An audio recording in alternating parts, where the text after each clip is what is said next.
All right, let's get it rolling here. Jason Zaleski alongside Dan Roush.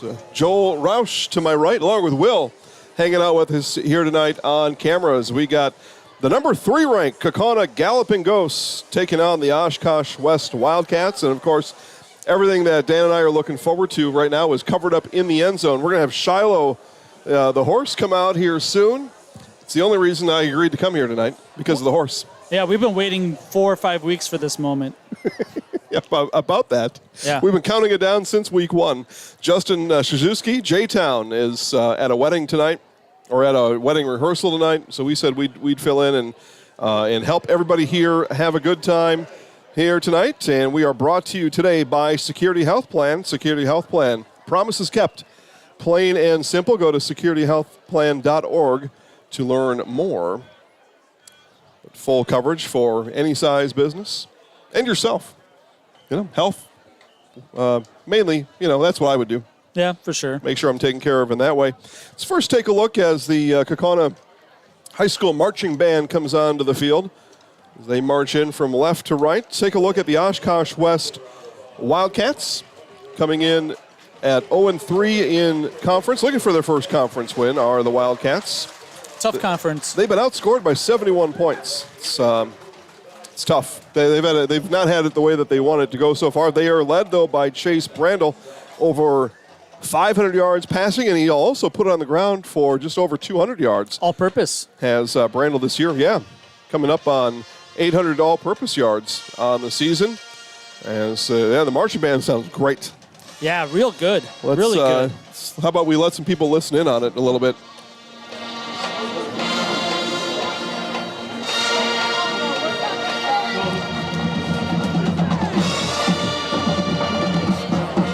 Pretty fantastic, Dan. It's everything you love about high school sports, all the pomp, pageantry, and the marching band. Yeah, I tell you what, we've been in the studio every Friday night. Yep. It's nice to get out. It's like the parents let us out. What did no curfew tonight. Former Twitter CEO Jack Dorsey say a couple months ago? Go touch the grass. Dan and I have went out and touched the grass today. For the Galloping Ghosts, they are led by Finley Dorio at quarterback, over 1,000 yards passing for Finley on this 2023 season. Kyle Kress will tote the rock every now and then, just a little bit over 200 yards. And Aiden Reardon just a bit under 200 yards. When Dorio is airing it out, Nolan Hall and Parker Shue on the receiving end. Pretty good receiving duo for these Ghosts here in 2023. The marching band will go to midfield. We're still waiting for Shiloh. We're getting pretty close here, Dan.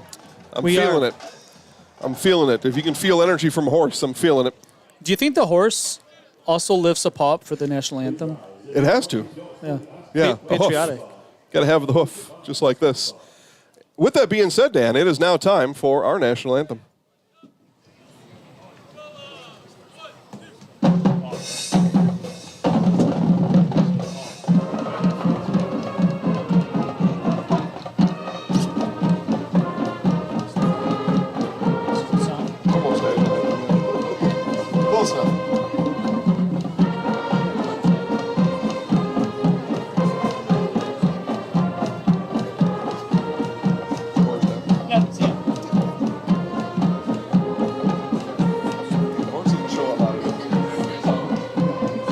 Fold it up, go home.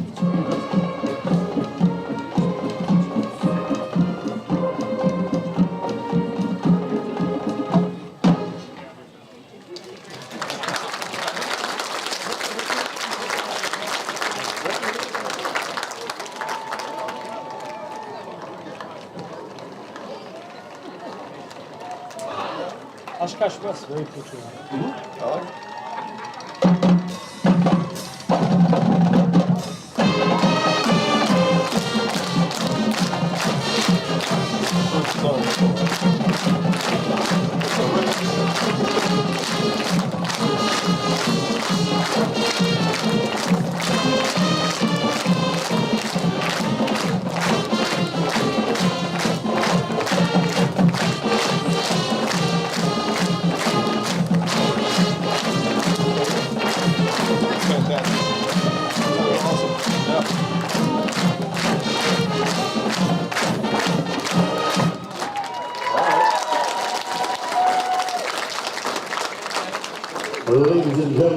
remove your hats as the Kakana American Legion Post 21 presents our call. So please remain standing as the marching ghosts play our national anthem under the direction of Kakana High School Band Director Jacob Martin.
Ladies and gentlemen, once again, a huge round of applause for your 2023 Marching Ghosts. All right, the 2023 Marching Ghosts. So let's recap here, Dan.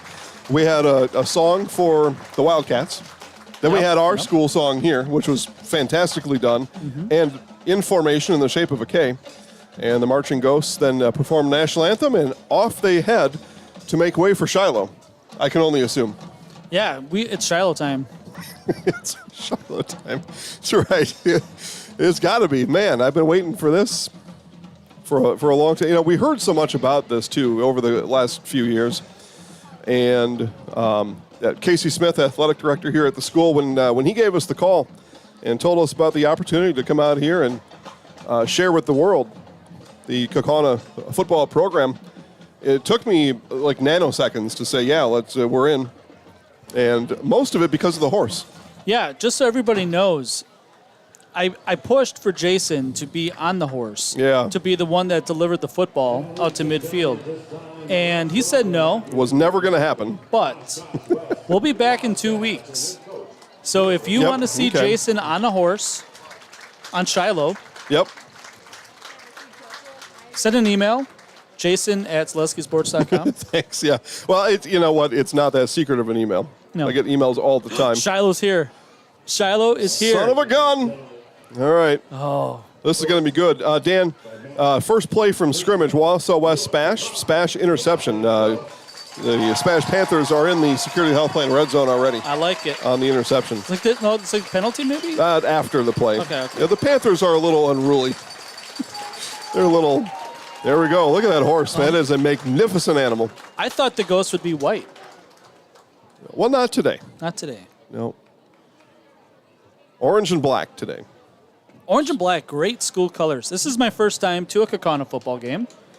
Yeah, and everybody else knows I'm a Marshfield Tiger, so it's also my school colors. Yeah. So, yeah, see, goes the shovel in the pail there right behind the horse. Yep. Yeah.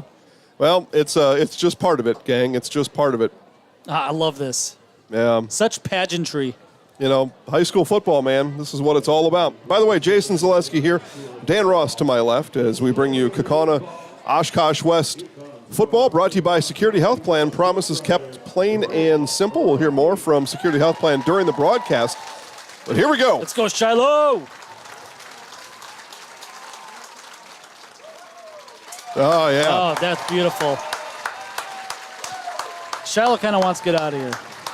Well, a horse has got things to do, especially sleep at night. Yeah. It's dark. Oats and grain. Oats and grain. Carrot for being a good girl. Yeah. Our back judge threw a flag afterwards. He may have lost the flag and all this. See, that's what I would do. I would lose everything if that horse is running at me. Offsides, everything. Shiloh. I'd call everything. So, Kakana won the toss, and they deferred. So the Wildcats will receive to start us off here on this Friday night. It is September 22nd, Week 6, here in Wisconsin. Yeah, if you win the toss, you never say kick because you have to kick both halves. You don't want that. Okay, so kick we will. 4-1 Kakana, number 3 in the mathematical state rankings. Soto Sanchez to kick it off. And we are underway. This one is fielded near the 8-yard line. Return will move left, and a good return underway up near the 40 or the 30-yard line, as that's returned by Alex Dyken. And we'll see the Wildcat offense here first on Zaleski Sports tonight.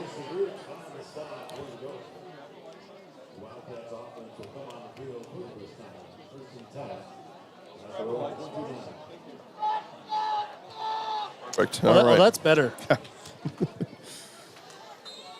As Jason knows, I lost my glasses. I can't see It's all right. papers in front of me. I'll help you out. Chase Brandel will stand in the pistol. Oshkosh West from its own 28-yard line. And sweep right and met in the backfield. Big play for the Carson Van Ghosts. Dinter, yeah. Okay, so Van Dinter on the tackle. He is a Cyclone next year. That's pretty fun. Yeah, going to Iowa State. Max Bowden on the carry. He's going to lose a couple. Yeah. And behind the sticks are the Wildcats. Kakana coming off its first loss of the season last week. They lost 34-24 down to Fond du Lac. It was the Cardinals' first win of the year, but we'll talk more about that in a minute. Why Ghost fans shouldn't be too concerned about that. Handoff and straight to the middle. Good hard run here, running over guys. I think that was Will Danahy. Pick of about 6. Okay, so third and manageable, I would say. that's what they tell us. Yeah. Third and manageable. Yeah, it was Fond du Lac's first win of the year, but they had played a very tough schedule up to that point. I think that tough schedule will work out for Fondy in the long run, although they're up against it trying to qualify for the playoffs with just the one win. But one win they have. But, and the Ghosts haven't played an easy schedule by any means, but I think Fond du Lac coming in without a win last week, it might have been interpreted as on a certain way. Yeah, nice slant route. Gets just enough, just past the first down marker. So first down Wildcats. First drive of the night produces a first down. Kakana defense has to stay on the field.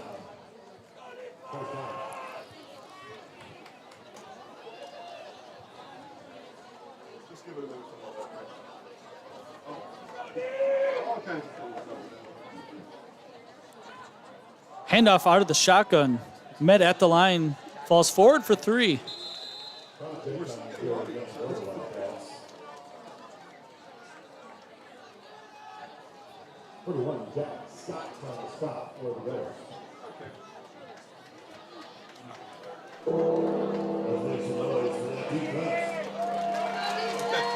All right. Where did that bell come from? Lost a little power there on the camera, but we're all fully functional now. They were still able to hear you, Dan. Back to pass. Screen set up. Oh, what a play. Big play, Colin Mossberger. They say he sniffed it out, but that time Mossberger did. He had that one sniffed, snorted, soaked up the whole time. What do ghosts do? Well, they can see in the dark, probably. Haunt? It was a haunting tackle by Mossberger. We can do the puns all night. You should. 3rd and 9 coming up for the Wildcats. They do have a first down on this drive, but 3rd down now. Ghosts looking to get off the field. Yeah, they went a slant, outside slant last time. 3rd and long. Okay. Motion man to the top of the screen is Caleb Christensen. Brandel, and this one is fumbled in the backfield, and all the Wildcats can do is fall on it. And falling on it that time is Jaden Franzak, and the punt team will come out for West. Yep, the defense holds. Spash an early lead in Wisconsin Valley Conference play, or Valley football play. Football is not called the Wisconsin Valley Conference Valley anymore. Football Conference? I don't know. But somewhat topical. Every now and then, teams from Central Wisconsin will play out here. How's the weather?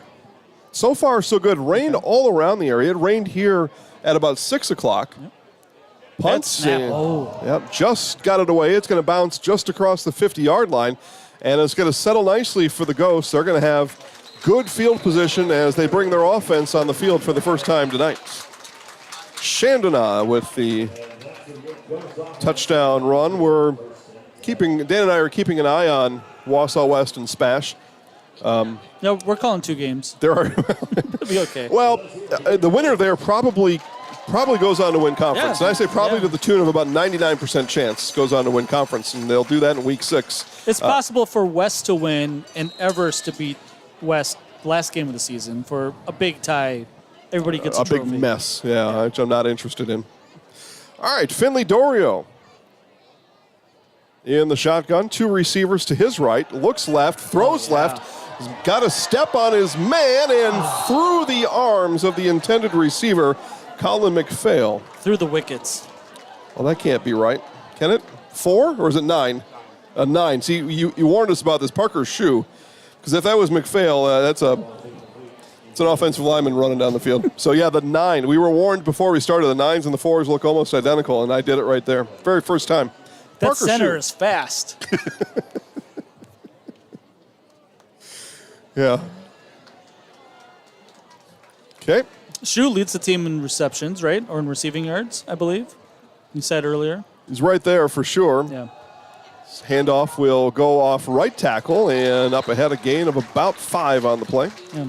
Really good job by the offensive line. Pushed the defensive line back. It was 3-4 yards before he was even touched.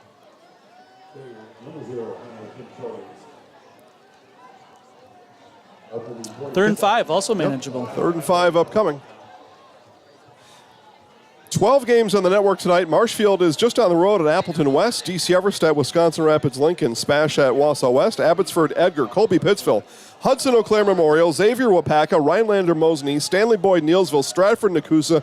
Amherst, Spencer, Columbus. And here, Oshkosh West and Kakana. That's all of them live and free on Zaleski Sports right now. Big run here on 3rd down. It's going to be a 1st down, Kakana. Big hole. I think you could have ran through that hole.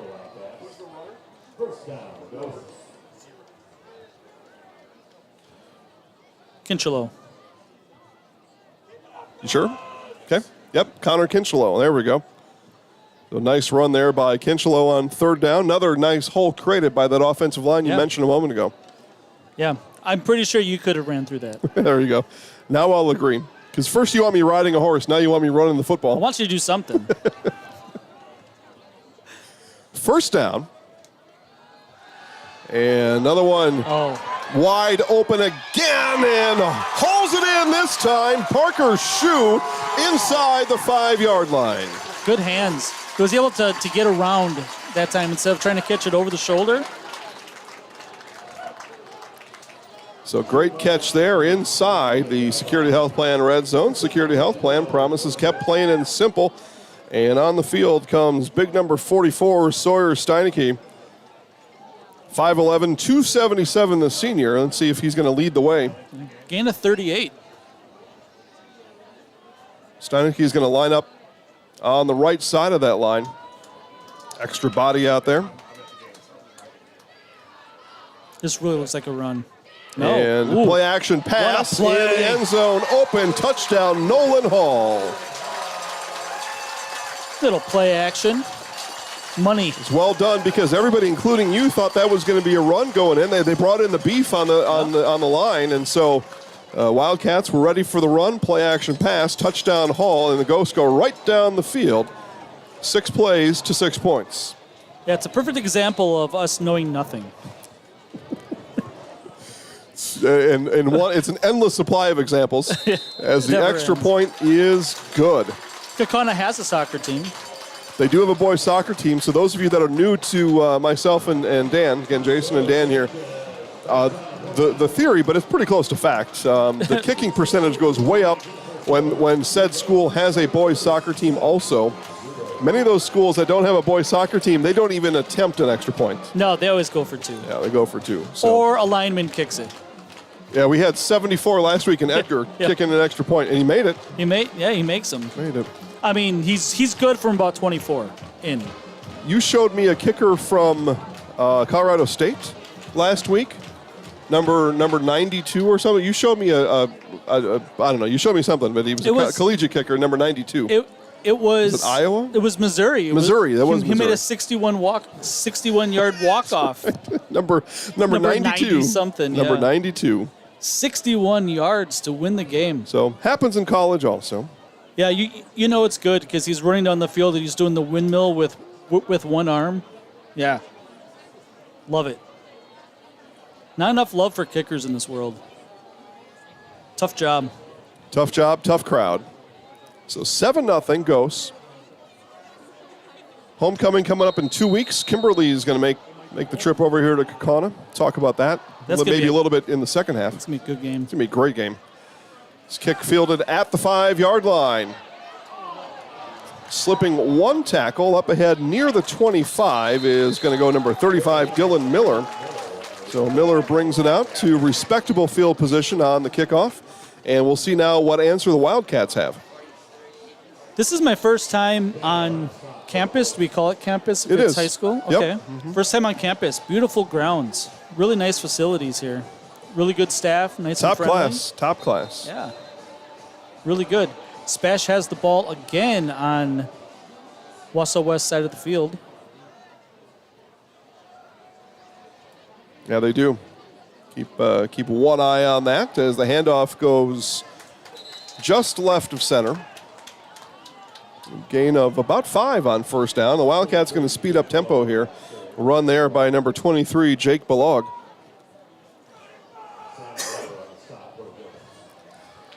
And another handoff, same place. And almost the same result. He's going to gain about 3-4 yards. It's going to be 3rd and short coming up for West. Another run there by Balog. The trouble with running up-tempo offense is that if you go 3 and out, you really put your defense behind the 8 ball. Okay, so 3rd and officially 2 here, it looks like. Not that one for 4, but a run of 3 on that last. So 3rd and 2, yeah, an important down here for the Wildcats, Like as Dan just said. Yeah, Ghosts are expecting pass here. Motion man goes in front of Brandel. And through the hands of Chase Brandel, he's going to roll left, and he's going to keep it. Ooh. And he will get the first down and more as Brandel skates out of bounds near the 50-yard line. He turned disaster into magic. Yeah, Coach Binsfeld not real happy with the angle that his player took to try to get the quarterback back behind the line of scrimmage, able to get a first down. Well, if he doesn't say it now, he's going to say it in film study on Sunday. You guys watch film on Sundays around here? And so he's going to talk about that on Sunday. The edge has got to keep contained. You got to put everything back to the inside. Oh, he was definitely letting someone know. So not going to wait till Sunday. They're going to get it twice. So first down for the Wildcats near the 50-yard line. Brandel and flags fly, and it's going to be procedure penalty on Oshkosh West. Yeah, I wonder if they were getting number 20. He was jumping up and down. He was really excited to start his route. but you have to be set or you have to be in motion, one or the other, right? You do. No, you can't just hop in place. Just not how it works. Okay, so back up. You hear the reverse horn of the dump truck. I like it. As the Wildcats move backwards, 1st and 15. So they do something good, right? They get a scramble play on what should have been a big loss, get the first down on 3rd down, and then procedure penalty is going to have them 1st and 15. And when you're playing the number 3 team in the state, those are just those little things add up. They add up quickly.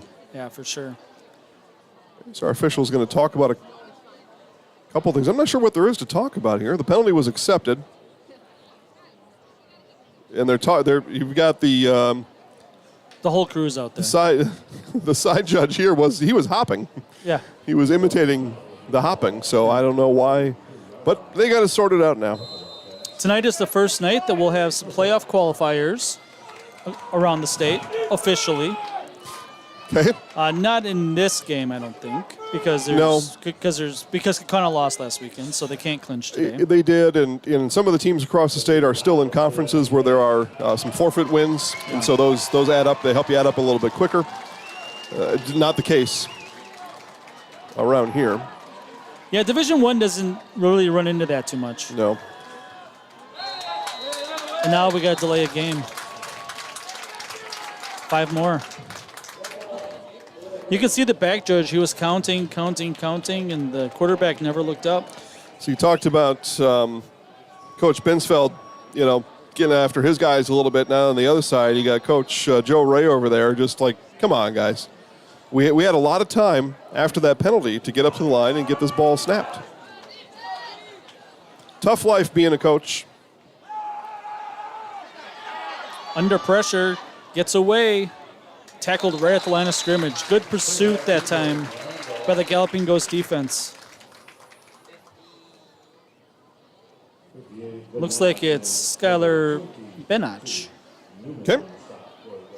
Again, apologize if we're not getting the names right. Someone yell at us. Please, yell loudly. It is dark here in Kakana. It looks like it's the middle of the day. Well, okay, I knew you might want to talk about that. So here we go to Eau Claire. Right? So on the western side of the state now in Eau Claire as they play. Now it looks pretty dark there, though. Must just be the lighting. Could be. Well, they're down inside of Carson Park like that. But yeah, we've reached that time. We had our last sunset past 7 o'clock on Wednesday night, and then the last one until May. Looked like we have a defensive penalty here, 1st and 10. Okay, so all the penalty yardage given back by Kakana. So back to square one here on 1st and 10. So it seems like forever ago we had the big scramble run by Chase Brandel, and West will finally run the next play. We've had 3 flags since that play. That's true. 4 minutes to play here in the first quarter. Brandel back to pass, pump fake, now looks, rolls, motions. He's got nobody. And he'll keep and he'll scratch out a couple and give him about 2 or 3 on the carry. It looks like one man came open late, but he would have had to throw across his body to attempt that. You're just hitting buttons here? Yeah, I'll turn that down, then we won't have that happen again. Hudson leads Eau Claire 6-0, by the way. Big Rivers Conference football. A good chance for Memorial to make a statement tonight and down 6-0 early. Yeah, Hudson, a ranked squad in Division I. We've seen a lot of Hudson this year. The good and the bad. We have seen the good and the bad. Yeah. It's our third time seeing Hudson on the network, so half the year they've been on the network. Run here is going to bounce it left, turn up field, and a run of about 8 on 2nd down made by Jake Balog. Just kept churning his legs. Yeah, we have better angle up here than he obviously had. I think if he gets around the outside there, that might be a real big play. Wisconsin Rapids leads early over DC Everest 7-0. That's a surprise. Okay, thank you. Certainly is. Those of us that have been paying attention. Everest lost to Spash last week. 3rd and short. Okay, give up the middle, and they are going to give it to him. 1st down. Just across the line to gain. Another nice run there by Balog. Tough run, but he has just passed the line to gain, and it's 1st down, Oshkosh West. They continue to move the ball down the field here late in the first quarter. The chain gang moves down. Edgar 8, Abbotsford nothing. Coach Sins went for 2. That's weird. Abbotsford comes in at 5-0, and I think that Abbotsford's going to realize that there are some good teams in that Merriwood Conference this year. Very good teams in that Merriwood, no doubt about it. Speaking of, Colby leads Pittsville 14-0, Merriwood Conference football. Pittsville also going to realize there's some good teams in that conference. Yeah. Scheduling plays a big part in this. Nice 6, maybe 7-yard run there by Balog on 1st down. Tell you what, Dan, number 23, Jake Balog, he's a 5'10", 160-pound junior. He's been running tough here in this first quarter. Yeah, and his line's doing a really good job, giving him space to run, space to operate. Wildcats look to the sideline for the play on 2nd and 4. Just over 2 minutes remain here in the first quarter. We'll talk about this later, but I want to bring Al Michaels at some point tonight. Okay. Guarantee it. Back to pass is Brandel. 3-step drop, throws, far side, got a man, and pass broken up. Nice pass defense there. Really good defense. Yeah, Al Michaels last night, there was a touchdown on the near side, on the right side of the field, and it was like it was a 4-yard run. Up the middle is what it sounded like. Okay. Like, we need some passion. Come on, Al. Al's having fun on Amazon. Yeah. Al Michaels Collecting the check. made more money last night than Brock Purdy makes this year. I'm not joking about that. Nice stop there, in part due to number 32, Sam Weber. So Weber leads the charge, and it's going to be 4th down, Oshkosh West. So a promising drive here has met 4th down. Yeah, they have to go for it. I don't think there's any doubt about that. Yeah. They play from the Kakana 37-yard line, and the offense didn't make one motion to the sideline. Yeah, they have done a good job of possessing the ball here in the first quarter. Kakana had one drive, maybe 8 play drive. The whole rest of the first quarter has been Wildcats.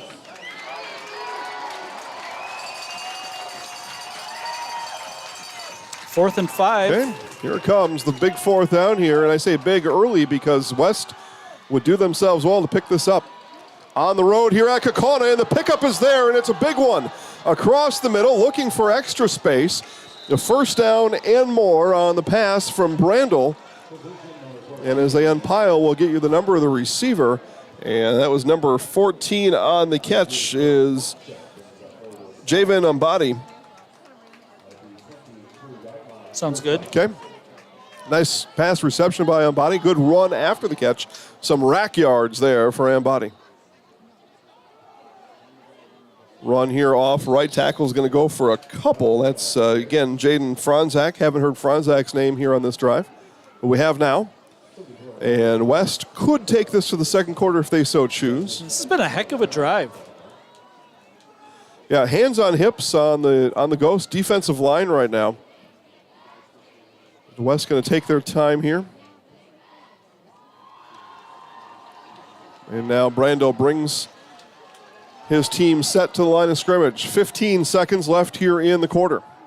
Back to pass is Brandel. Screen pass was set up. Nothing doing there. Brandel now will throw. He's got a man, and did he bring it in? Oh, no. Like he bobbled it, yeah. Off the turf as that pass was in and out of the hands of Demarion Williams. Williams had a shot at that near the 5-yard line. It wasn't a bad pass. Threw the ball where it had to be. Low and away, right on the sideline. Just couldn't haul it in. And a penalty was in the mix there somewhere. It must have been holding. That screen was bottled up on the far side. What was it? Oh, so ineligible man downfield. Yeah, that happens a lot on a screen too. Yeah. It's a timing play, and that time Brandel was flushed out, and on his rollout to the right, that offensive line on that left side, they keep blocking down the field because they're expecting that screen pass to be delivered it's on a timing mechanism. You got 1, 2, 3, and then you go. Yep. First quarter is in the books in Wausau. Spash 7, Wausau West nothing in what I think is the conference championship game. I think you're right. Okay, nice run on 2nd down. It's going to be a 1st down run. Jaden Franzak. And that's it for the first quarter. Trevor's got the standings up on the page on the Wausau game, and the first quarter, as Dan said, has come to an end here.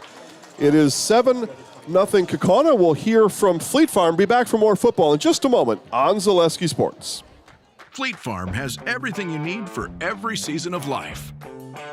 From tending the vegetable garden season to planting 100 acres of crops season. Fleet Farm is your one-stop shop. Whether it's strawberry jam season, cook your walleye season, or his first set of wheels season. Fleet Farm is built for every season. Fleet Farm, built for real life. Hey, you're tuned in to Better Halves. Skip, I love my hometown, and I want a health plan that feels the same way. So, what are your favorite local date spots? Oh, yeah, I know like all the date spots in Eau Claire. Jane, I'm Steve from security. I've lived here in Wisconsin my whole life. And that means I understand your health coverage needs better. By the way, Doug, it's Eau Claire. I have a dozen Eclairs in my dressing room.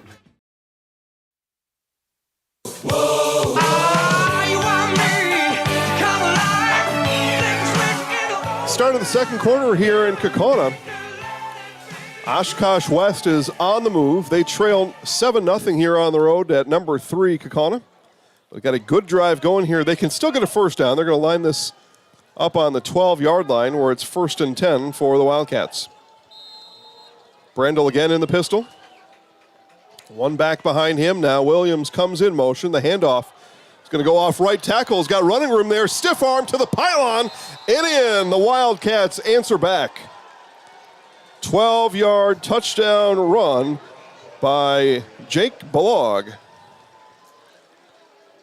And the Ghosts had a couple of chances in this drive to get off the field, and defense just not able to do it. And my apologies, Jaden Franzak with the touchdown run. So Franzak runs it in from 12, and an extra point away from being knotted up here after the first play in the second quarter. Oshkosh West also has a soccer team. Indeed they do. So kick is up, and it's good. You know, and you see that there, Dan, too. A nice kick. First, let's say Javon Umbadi with the kick, but I mean that was a towering kick too. It was really good, and you might not notice this, but I definitely have. Okay. First time at this field. Hit me with it. One half of the field is windy, the other half is not. Based on having forest to our left. So okay, the windbreak there. But over here, there's houses. Yeah, right? Much shorter than the tree line. So if you look at the string on top of the goalpost, not a whole lot here. Flags are hanging limp. But go over here, you see the American flag. It's whipping. Okay, that's why we bring you along, Dan. Yeah. You see the unseen. I mean, we can feel the wind a little bit here in the press box. Pretty nice night overall, by the way. And if you're out there and you're thinking, you know what, it's second quarter, maybe I'll stay home. No, come on down. We had you had a hot dog, I had a cheeseburger. The hot dog was good. Yeah, hot dog was good. Good stuff here. Good game. We're tied at 7. So if you're on your way or thinking about coming, come on down because we're back. We're back where we started, square, tied up. I mean, we're not skinny guys. We know food. That's true.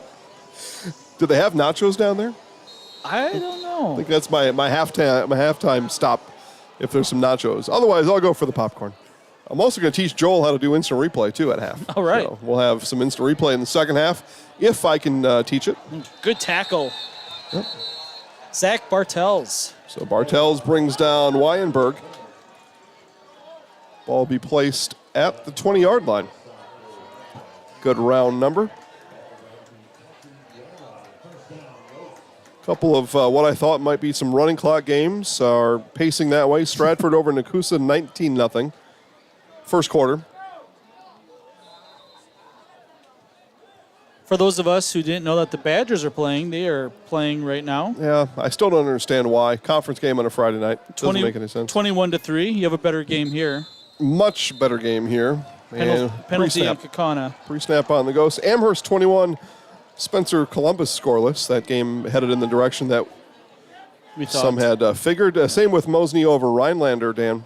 The Hodags. The Hodags got off to a good start on the season, but now meeting the meat of their schedule, and they trail 21-0 to start the second quarter. Yeah, the Hodags are in the tier of the Great Northern Conference that is not Medford and Mosney.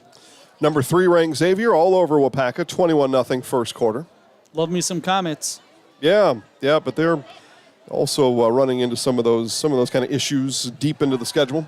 Under pressure, unloads, and juggling catch not able to be made. Shu had 5 or 6 fingers on it, all individually though, and didn't come up with it. Score remains tight in Edgar. Edgar 8, Abbotsford nothing. First place battle there in the Merowyn. That might be Edgar's second possession. It's true, it could be.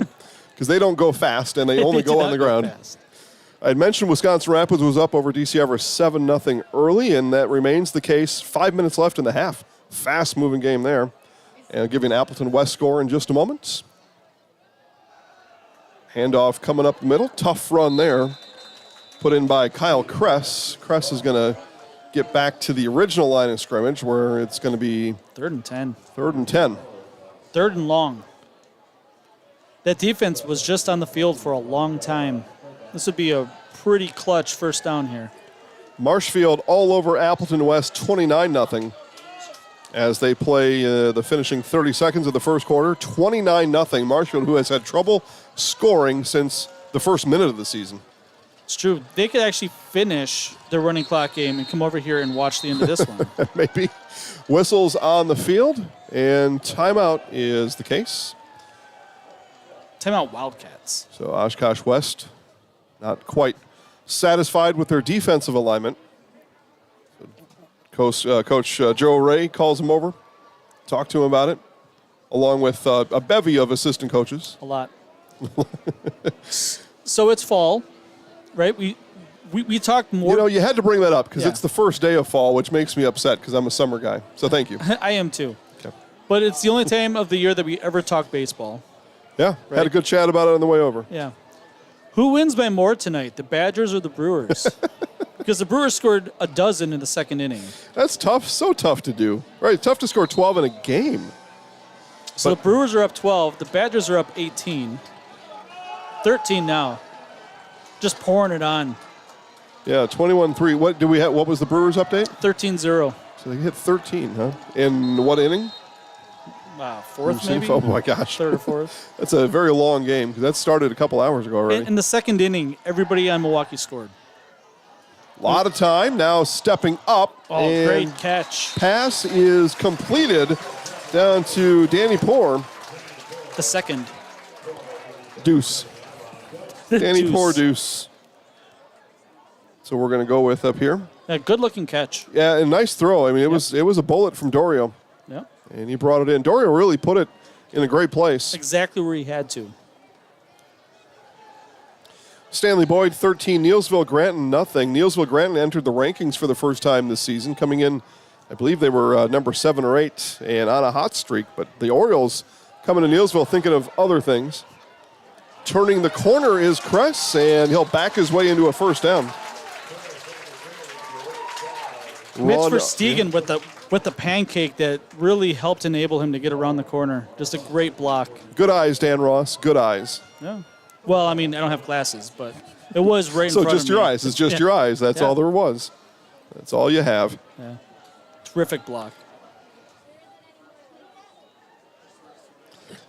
Sorry, go ahead, Dan. So what you're saying during all of these score updates is we have 2 good games tonight. At least 2 right now. 2, and we're at one of them. And we're at one of them. Yeah. Yeah, I mean, Edgar Abbotsford close on the scoreboard for now. Close to the scoreboard. One possession game, yeah. Number 1 in our hearts. Number 1. Run of 3 on first down is going to bring up 2nd and 7. I was mentioning to you before we came up to the press box the total score of a particular game. So far. Spash is moving. Dorio moves, Crest to his left side, and play action pass. Pass comes out in the left flat, and it's going to be a first down and more on the completion of number 20, Dakota Tomachek. Dorio was fantastic on that.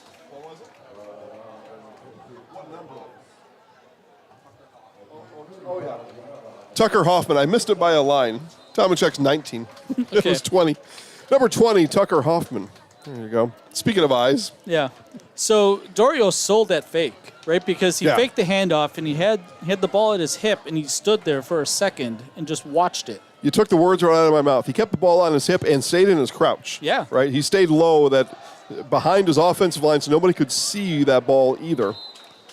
I'll tell you what, number 75, Garth Martell, just ate that running back up. Call Cress on the carry. Yeah, just bear hugged him and just threw him to the ground. Able to gain 2 before Yogi put Boo Boo to the ground. Picnic basket. That's right. So gain of a strong 2, almost 3, 2nd and 8. Good drive so far for the Ghosts. Good drive, time-consuming drive to this point. Again, West scored with just 1 play into the second quarter. on the keep this time. Dorio is going to go nowhere, and there's big number 75 again, Martell. Yeah. Eating them up. Yeah, nimble for big man. The size 14 shoes are moving. 6'1", 280. Yeah. It's a player, Oshkosh West, slow to get off the field. That's Zach Bartels, but he's able to get off on his own, under his own power. We've called his name a couple times tonight. Coach Matt Johnson here, getting extra explanations from our white hat. I like to see that. It's good communication on the field. I'm watching a gang at home, by the way. Turn on, just do it, right? Just turn on Wausau West Spash. You'll be glad you did. 3rd and long. 3rd and long. Dorio steps up, throws to the end zone, overthrown. Kavanaugh Weinberg, the intended receiver, but he threw that about 10 yards too much for Weinberg. 4th down. Under distress, though. Yeah, it was a nice slide up in the pocket. Good pocket awareness. Yeah. You know, you get to use all the words here at this football game today. But it really was. He met the definition of that. So offense will stay on the field for the Ghosts. Too close to kick. 33-yard line. Be about a 50-yarder from here. Seems like a long ways away. And into the wind, according to what you've been able to diagnose. Or maybe with the wind. I don't know which way it's going. Left to right. Yeah, tough kick. 50 yards, tough one. Yeah, you hit on the left side of that. It's a little bit lower, right?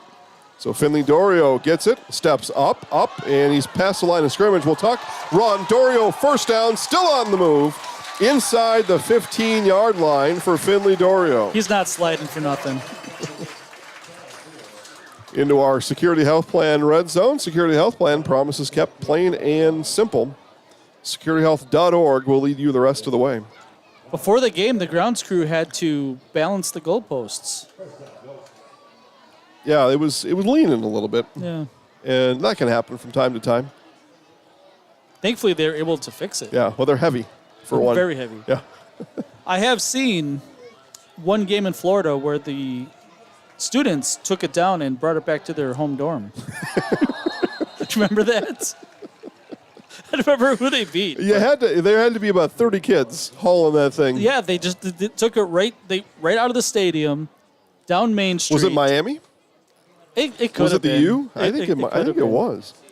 Tennessee? Oh, okay. Yeah. Well, maybe there were more than one, but it was an achievement for sure. They tore it down. They broke it off. They carried it out of the stadium, down several streets, and they put it on the lawn of their dorm and drank beer on it the rest of the night. That's usually what the college kids will end up doing. 2nd and 10, under 8 minutes to play in the half. Handoff goes to Kress, and Kress is going to get 1 or 2, and that's it. Yeah, defensive stand here in the red zone. This is an important game for Kakana tonight. With playoff aspirations, this is one you feel like you have to get. Because the top half of this conference is not easy, and Fond du Lac isn't even in the top half right now, and they're a very good team that's already beaten them. So yeah, the standings will change over these next 3.5 games. Yeah. In this conference, there's no doubt about that. Yeah, that's how standings work. Thanks, Dan. But they'll look a lot different, though, than what they are now, I think. Will. Yeah. 3rd and 9. Under 7 to play in the half. Back to pass Dorio. Looks left now. Turns right. He's got a man there. Great leaning throw. Towards the end zone. Weinberg in for 6. What a throw. Not only did he find the receiver, he put it in the right place, and that's a long throw. That's about a 35-yard throw by Dorio. Right? It's a great throw. Because on he's the line. almost on the far hash, all the way to the near side. A frozen rope by Dorio. So Kakana marches right back down the field, answers the West touchdown. Long drive. Again, they started that drive with about 11:55 on the clock. What a kick. 6:50, a blast. And we're having a good time watching these place kickers. Again, Osvaldo Soto Sanchez, 5'10" senior kicker for the Ghosts, blasted it through the uprights. Now, you don't see very many programs where he's just a kicker. He's the K. That's what he is, though. He's a good one. Yeah. That's what they have. 14-7, the Galloping Ghosts on top of the Wildcats. Dan, you mentioned, though, an important game here for Kaukauna, and here's why. Should they hold serve here at home, they'll be 3-1, and looking for that very important 4th conference win to clinch a playoff spot. Here's why this one's important. coming up next. They're at first place Appleton North next week. Tough game. First place Lightning. And then the Kimberly Papermakers come here the week after. Really tough And game. so if you're not able to handle business today, 2 tough games coming before Appleton East to finish off the season. So if you're not able to get this win here, Ghost fans might start wondering where that 4th win would appear, if at all. A win here, though, and maybe you're able to get north. Maybe you on homecoming night you upset Kimberly here. Maybe week 7 or week 9 Appleton East. An easier quote. Nothing's ever easy, but so that's why this one is so important. Yeah. And against a team that has really struggled, the Oshkosh West Wildcats.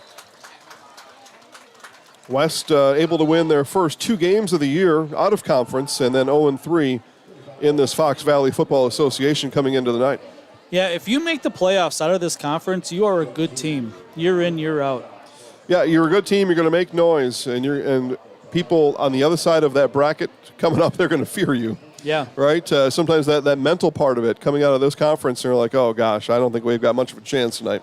This and the, what do they call it, like the Northern Bay or the Bay North or whatever it is with those Green Bay schools? Yep. Really good conference. Just a lot of real good football in this area. Pass inside, a little inside screen there to number 20, Demarion Williams, is going to go for about 1, maybe. Yeah. Good defensive pursuit from the backside there. Yeah, we definitely have pockets of perennially good teams and good conferences. You got the Madison teams, Appleton, Green Bay, obviously out west. We've gotten to know those teams. Big Rivers teams, Hudson, Memorial, Menominee's really good this year. New Richmond's good. Number 55, Hunter Myers in the game for Kakana, and the pass is incomplete out of the hands of Chase Brandel. Spash another interception in the game, although flags are on the field. Are those fans dressed as construction workers, or is it Indeed. neon No, nights? there's some road work that's got to be done right over there by Tom Field afterwards, and it's easier to hire the kids to do that work. Gotcha, okay. Yep. Just right behind the stadium. The potholes everywhere. Yeah, for those that have not been to Tom's Stadium in Wausau, it's kind of right in the middle of a neighborhood. It's really interesting. Yep. Third and long. Back to passes. Brandel on 3rd down. He's going to step up. Now flushed right. He's going to tuck and run. He's got room. He's got the first down and more across the 50. And another scramble first down for the quarterback, Chase Brandel. Really quick. It was like a track star. Yeah, once he decides to put his head down, he's gone. Yeah, there was nobody over there. So good play good play creation call by the offensive coordinator to have the routes come this way and leave that entire part of the field open. Yeah, you flood it left, and of course the quarterback, who's got to know every play in the playbook, he knows all of it. 16-0. Brewers up 16-0. Wowzer, that's a lot. Save some for tomorrow. Jordan Shayton, Franchek with the carry. He's going to Franchek about 4 yards. How many times have you seen a baseball team score 20 and then the next game they don't score? Get shut out. Yeah. 2-0. At least Corbin Burns getting some run support for once. Brewers win tonight, though. Magic number will be 1. Winning to clinch conference or clinch division. They call them divisions in baseball. Okay, another nice run there for the Wildcats. It's Jake Balog again.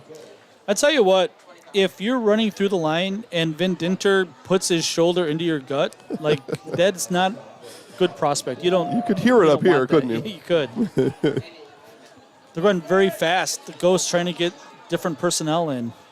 Well, Myers came in earlier for an injured Ghost. He comes back out now. Here's 3rd and 2 for the Wildcats. Run is going to go off a left tackle, and a run of 3 on 3rd and 2. That's a first down. Good push. Yeah, we are seeing the defenses not being able to hold up here in 3rd and 4th down either way, both teams. Yeah, the offensive lines are winning the battle in the trenches on both sides. So another nice run there by Balog. He stays in the game in the pistol behind Brandel. 4:38 and counting to halftime. Edgar football hard knocks coming up at halftime, and there's defensive linemen trying to get a little head start there as they've had trouble getting off the blocks in this game. Yeah, 4.5 minutes left. I think we've seen 1 punt. There has only been the 1 punt. You're exactly right. So long, sustaining drives. It's that bell again. With the Undertaker here? The dead man. The galloping ghost. 1st and 5. Well, that kind of adds up, though, doesn't it? 1st and 5. Brandel heaves to the end zone. It is caught. Touchdown, Wildcats. Hauled in by Javen Ambati. Nice looking passing catch. It's almost like they've done that a couple times. And that pass was It was there. It was there. Ambati had to move a little bit to the inside, but the wind may have knocked it down, I suppose, what wind is out there. And now Ambati will stay on the field, and the extra point pending on the right foot of Ambati to tie us at 14. Coach Binsfeld, hands on hips right now. Blocked. Was it deflected? I It think goes it through, was. though. Able to get over the crossbar somehow, some way. And now here comes Coach. Coach is on the 10-yard line. Here comes Matt Binsfeld on the field saying, no, wait a minute, guys. That didn't go over the crossbar. And now they huddle in the end zone. Our officials do. It didn't look like it made it through. Well, they say yes. I mean, as somebody who has been a side judge of high school football, the best part of your game is to stand underneath the goalposts. It's exciting. You watch the football, you don't get it wrong. Either Okay. way, we're tied at 14. Either way, we're tied at 14. Yeah, Coach Matt Binsfeld doesn't think so. The officials did get together, and the extra point is good. It's, in golf terms, that was a worm burner. You know what? A par is a par on the scorecard. Doesn't There matter you go. what it looks That's like. much better analogy. Much gooder, Dan Russ. All right, 4:14. Kakana now with another chance to answer here in the second quarter. Second touchdown of the quarter for the Wildcats, though. Does somebody know if Shiloh comes out second half? No, they wheel the horse back to the barn after. That's it. It just comes out for the one thing. It was worth it, though. It was big time worth it. It was worth the trip. It's everything I thought it would be. Maybe in 2 weeks when we're back, we can pet Shiloh. Okay, I could go for that. That's it, though. I know, you're scared of Shiloh. Well, it's a magnificent animal. They are large, though. They would crush me. Ball picked up. We're going to have a hold, and this is going to come back a bit. Block in the back?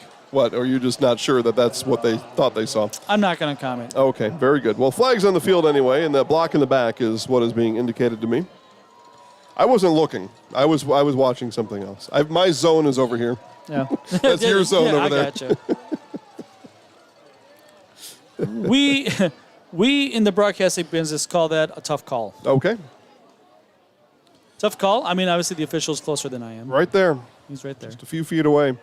So ball's going to be marked inside the 10-yard line. We'll call it the 8, where it'll be 1st and 10, but still 4 minutes left for the Ghosts to answer back and perhaps take a lead into the halftime break. Kakana will get the ball first to start the second half. They do. So this is the Bill Belichick play where you get the last possession of the first half and the first of the second half, and you can get 14 points Chance on to it. score 14. That's exactly right. It's almost like he's made a living of that. Run there by number 24, Aiden Reardon. Reardon, 5'11", 163-pound sophomore. My best Keith Jackson. Interception by West in the end zone. Well, again, Yeah. keeps my alignment correct. I thought it was going to be raining, though. Maybe it is. I can't really tell from here, but if it is, it's not much there in Wausau. Fumble, ball is on the ground. The Wildcats recover it. Trouble on the handoff, and the Wildcats are going to be set up in a goal-to-goal situation. 3:30 to play. A chance now for Oshkosh West to take the lead into halftime. Who saw that coming? Just miscommunication. Okay. So the Ghost defense need to come up big here. Yeah, they really need to hold them to a field goal chance. Got to do what they got to do to keep these Wildcats out of the end zone. Yeah, we talked about how important a win here for Kakana is in their playoff chances. Handoff, lead block, and reaching and in. On one play, a 6-yard touchdown run for number 32, Jaden Franzak, and the Wildcats are in the lead on the road. Yeah, good run off left tackle. Good push by the O-line. Kakana defense been on the field a lot here in this first half.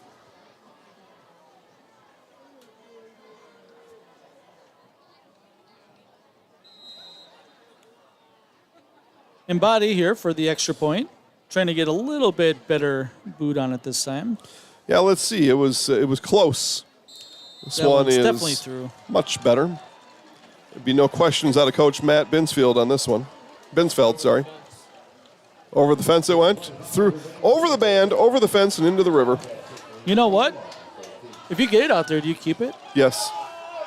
Like a foul ball? Well, or a home run? I mean, so long as you turn away and run away with it. Yeah. No, you're not going to get chased. Do not recommend doing that because you can't see the rest of the game. But you can go home and watch it on Zaleski Sports with the football in your hand. I'd rather stay here. Yeah, I'll be honest. The footballs really aren't in that good a shape. And then what do you do with it, right? You can't ever tell anybody about it because then you'll out yourself. Like, it seems like a bad plan to go down that road. So you just kindly give it back. If I got a football like that, I'd have Shiloh sign it. Just like a hoof print. That is amazing. Colby 35, Pittsville nothing. The Panthers are finding out what life is like in the Merriwood Conference. Yeah, Pittsville fell at Auburndale in a close game last week. Was it last week or 2 weeks ago? Man, that all runs together Last on me. week. It was, huh? Yeah, 12-6, right? Yeah. Teams are maybe it was eventually 18-6. Auburndale might have scored late. Yeah, so you have Edgar Colby. They're the probably cream of the top, cream of the Yep, crop. with Edgar on the beating top. Colby last week Yep. to sit in first place alone. And just like Kakana, you start to try to figure out how do you get to 4 wins. And that conference only has 6 teams in it. Yeah. And so they all have 2 crossover wins. So you need 2 conference wins. You have Marathon, Auburndale, Abbotsford, Pittsville. Thinking you're probably not going to knock off one of those top 2 teams. You still need 2 wins. So, yeah. That's one of those conferences we might get 4, maybe 5 playoff teams because of the 2 crossover wins. Right. Yeah, be something to keep our eye on as Dan and I are going to burn the midnight oil on week 9. Yeah, we should putting talk all about that together for you. Next week, maybe. Yeah, we'll talk about it next week. We'll have a little more one-on-one time with the statewide crowd next week. Yeah. We'll wait for that. Plus, make sure we know what we're talking about. Yeah, but spoiler alert, if after week 9 play, if you're interested in where you think, if you want to know where your team's going to be, we'll have a really good knowledge of where teams will be. We'll probably know, and we'll have life-size maps on the wall. We'll break it all down for you. Friday night of week 9. Yeah, we pretty much have these mathematical formulas done. The formula's good. It's based on historical. It's worked in the past, and obviously we have a bunch of people at keyboards burning smoke. They really are. Yeah. And I found out I was more of a cartographer than I thought I was during the summer. It's true. So I found out about map making. Call me Magellan. 2nd and long. Back is Dorio. He's going to step up. He's across the line. He'll have to tuck and run now, and does. Near the 30, sheds one would-be tackler, and should be enough for a Ghost first down. Nice run by Finley Dorio. So Magellan, Jerry Seinfeld's most favorite explorer. Is that right? I didn't know that. Yeah. Oh. Okay. I mean, he's pretty famous. Well, see, they were in the coffee shop talking about this. Okay. And they talked about favorite explorers, and Jerry Seinfeld said Magellan, first around the globe. Yeah. And George said Cortez. He found the Mississippi, I think. And Jerry said, well, they would have found that. It's a good point, really. Somebody would have found it.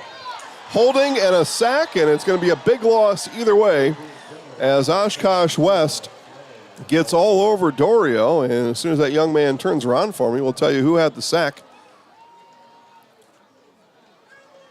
There we go. 13, Dan. 13 is Mason Klinger. They're going to decline this penalty, I assume. No doubt, right? Because you want the loss and the down. Yeah. Although you are it's 10 yards from the spot. So, yeah, I would decline it, I guess. But they accepted it. Nope, they did decline it. Okay, they just haven't moved the down box yet. Gotcha. Okay. Looking more and more, Dan, with 2:06 left here in this half, but looking more and more likely that Oshkosh West will be the halftime leader, and that is an unexpected turn of events here in Kakana tonight. Yeah, it's second and 26. Second a long ways. Dorio drops back to pass. Now will swing it left, and pass is incomplete. Threw it at the feet of his intended receiver. Yeah, now you got to think about maybe a draw play or something here to get the clock running, because you don't want to give them 90 seconds, or at least make them take a timeout, right? They have 2 timeouts left. Well, yep. We've talked on the show several times that our high school teams, they don't run 2-minute offenses, right? Outside of Madden football and watching the NFL, you don't practice it. You only have it's tough to simulate it, right? Because to get both your ones out there, it's just so tough to do, and you don't run into the situation very frequently. Coach Bensfeld is going to take a timeout here and maybe rethink the third down play. But you're right, Dan. It's a draw, it's a screen. You're not getting 26 probably. The odds are very low. Odds are low, right? You'd have to have defenders fall down, trip over themselves, that kind of thing. So I'm with you on it. I'd almost rather see just something to get that clock moving and encourage West to take their second timeout. Because if you're able to, say you pick up your 10 yards, but it's fourth down, you punt. Now on the other side, high school football team is up against it with a minute 40 left, trying to drive it 60 yards with 1 timeout. So you got to think of what happens after you punt, and what's my risk analysis looking like? Yep. Yeah, college football, NFL football make the 2-minute whole process look so easy. You have the quarterback. He's knocking on his helmet. He's pointing to people. It all means things. Yeah. Right? Well, they've been doing it for 10+ years. Some of those people, and they're able to actually practice it, and they're professionals. Yep. All right, so 5 receivers, though, so they're going to take a shot at it, do the ghost. Pass down the middle, and intercepted, looks what? And complete. Pass is complete. Dan, what do we know? It's Kevin Wyenberg hauls it in on 3rd and 26, a 28-yard pass completion on a pass that could have went either way. I know nothing. Well, that timeout useful for the Ghost. Coach Matt Bensfeld comes in there and changes the play, perhaps. Yeah, a fantastic throw, right on the money. Dorio hit it. Yep. Okay, 3 receivers split wide right. Dorio, again, back to pass. And pass so fluid. Open. Yeah, his throwing motion is really well put together.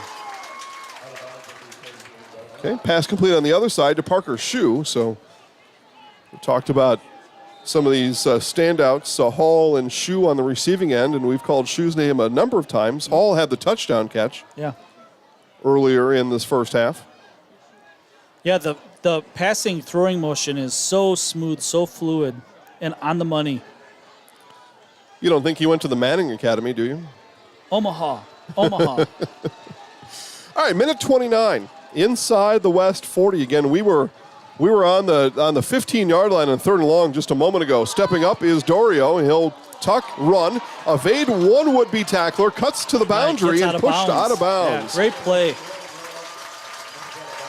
17-yard run for Finley Dorio and the Ghosts, who I had just said were at danger of going into this half trailing, now with an opportunity to put themselves in the lead. Yep, and again, Kakana will get the ball after halftime as they kicked.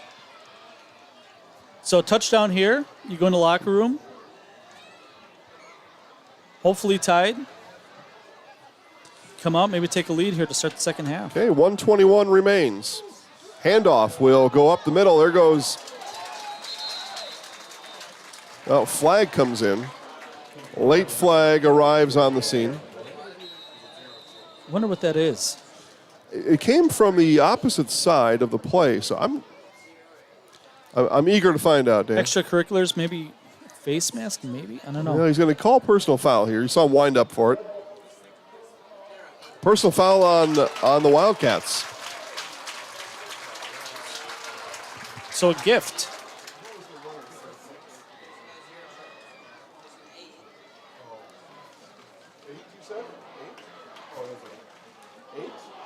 Okay, so that was Leland Hurst on the run, but the personal foul is going to put the Ghost inside the Security Health Plan red zone. Security Health Plan promises kept plain and simple. They're going to be goal to go from the 8-yard line. 1:10 left in the half. Bloom is off the rows apparently in Neillsville, Dan, as the Neillsville Grant Warriors at half getting blown out at home by Stanley Boyd, 26-0. The 7th-ranked team is being given to him right now. I'm not laughing at the situation, Yeah. but you were emphatic about getting blown out at home.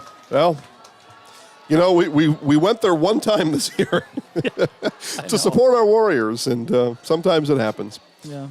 Fedorio, one-step drop to the end zone, diving, leaning in is Kavanaugh Wyenberg. I like it. When I play Madden, you always dive over the end line. Always. You dive in the end zone. You gotta. He is living my fantasy. Just get near it and just reach it out, reach over. Yeah. Really athletic play. Great score. Ghosts now, extra point from tying it, and they do, and we are tied at 21. That was a great drive. Again, we got to look back again to that 3rd and 26 from the 15-yard line. 92 yards, right? That's pretty spectacular. Well, no, that was last drive. the last drive. This one started on the 20. Yeah. So an 80-yard drive. But still though, yeah. good way to go to halftime. Now, with 2 timeouts left on either side, could a minute 5 be enough time to have something else happen?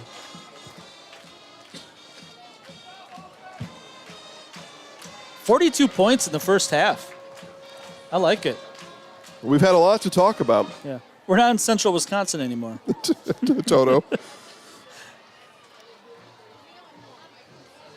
Yeah, so we've got a 7-0 halftime score. Smack dab in the middle of the state. Yeah. Division I football, by the way. Yeah. But yeah, those are two titans of the Valley Conference going at it. This year, anyway. Yeah.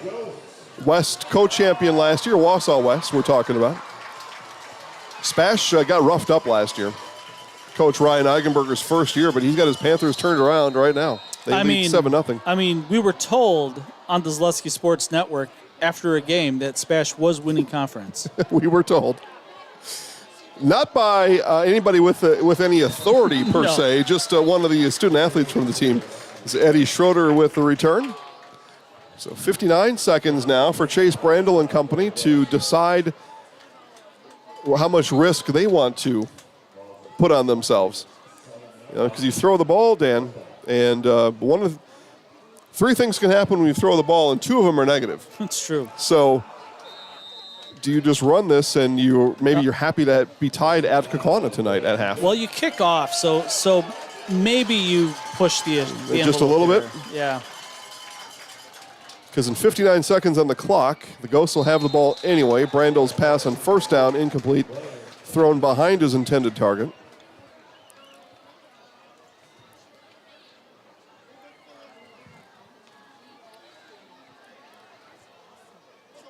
How about this for an award, Dan? Most comfortable chairs we've sat in this year. Yeah. At a game. They are maybe better than the studio chairs. Pretty similar, but equally as nice. But at a game, I'm talking since January 1st, calendar year. I mean, I've sat on an aluminum fold-out chair. So this is pretty good, gang. Pretty good. We're in the quarterback club up here. We are. I would rather sit in an aluminum folding chair than some of the bleachers at some of the small gyms that we're in. Especially the wooden ones. The bleachers, the bleachers are rough. Oof. Are rough, especially if you're on one of the steel deals in the middle that connect the bleachers together, and you got to sit on one of those, and that's no good. Timeout called by the Wildcats. They'll have one timeout left as we're tied at 21, 48 seconds to play. It's episode 6 of Hard Knocks at halftime, plus or dance and band presentations at halftime too. So what we'll likely do is we'll roll Hard Knocks right away, and then we'll preempt when the band and the dance team are ready, and they'll take it from there. It looks like Stratford's leaving Nakusa early tonight. Yeah, there's no doubt about that. 38-0.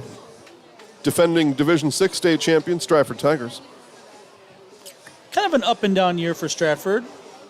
Probably not as good as last year, but you know what? Stratford always finds a way to get in the mix once tournament time comes. Yeah, they certainly do, because 50-0 Marshfield over Appleton West. Wow. That's more than they've scored all season. Wow. That's probably double their offensive output on the season. Pass comes here, so good timeout called there by Coach Joe Ray as he dials up the pass to his workhorse running back here tonight, Jake Balog. So 1st and 10, clock will... Wait, he got out of bounds, right? Yeah. Okay. So from what we've seen from extra points, I bet you they could kick a 40-yard field goal. Okay, so you'll need to be to the 23 for that to happen.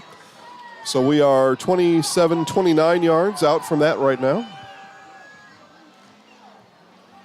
But with the timeout at their disposal, Wildcats can throw the ball just about anywhere on the field. This will be thrown to the boundary and out of bounds.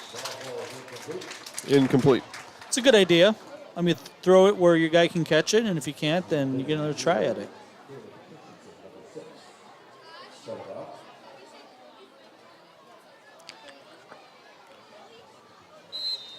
A lot of our games are at halftime right now. And almost nearing the start of the third quarter. We've had a lot of scoring here, though. What's the Edgar game? Edgar score? Well, we shall find out. 2nd and 10 here. 35 seconds left. 22 Edgar, Abbotsford nothing. Halftime. Which is right about where folks thought that one would be. A lot of time for Brandel. Now he's flushed right. Oh, man. Got an opening here to the outside. That is Umbadi. He's caught a touchdown today, kicked a couple extra points, and he's got a first down for his Wildcats. Really good job of running towards his receiver. The defender had to make a decision whether he was going to come up and hit the quarterback or stay with the receiver. Went up to the quarterback, slung it outside. Nice pickup. Now we're only 10 to 15 yards away from a potential field goal. Okay, and still with the timeout to use for the Wildcats. 24 seconds.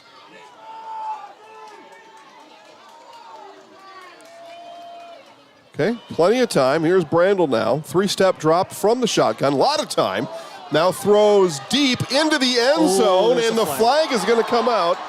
And a 15-yard penalty coming up as pass interference is going to be the call.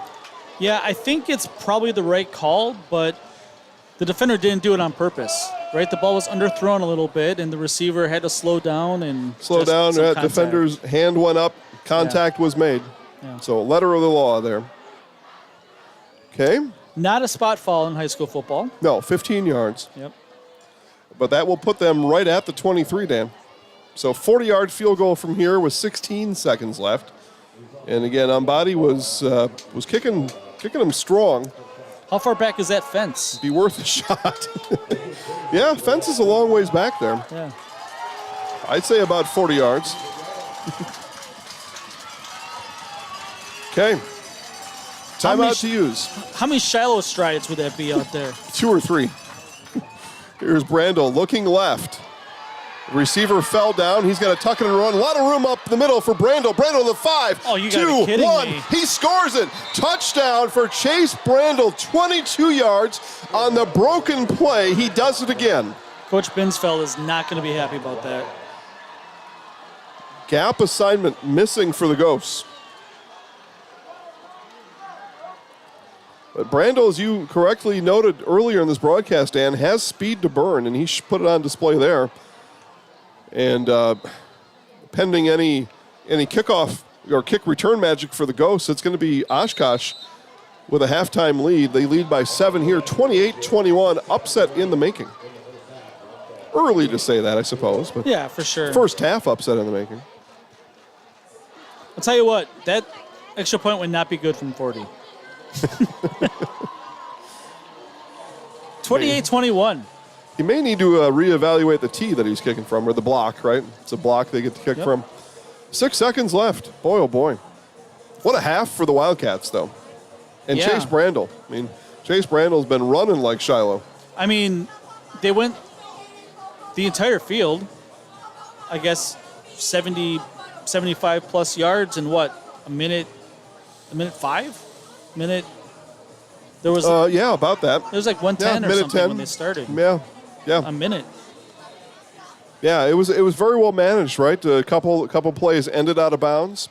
The 15-yard pass interference penalty helped. That was a big ball mover. But, I mean, 22 yards on the scramble from Brandle. Yeah, and he wasn't touched until he was inside the 5.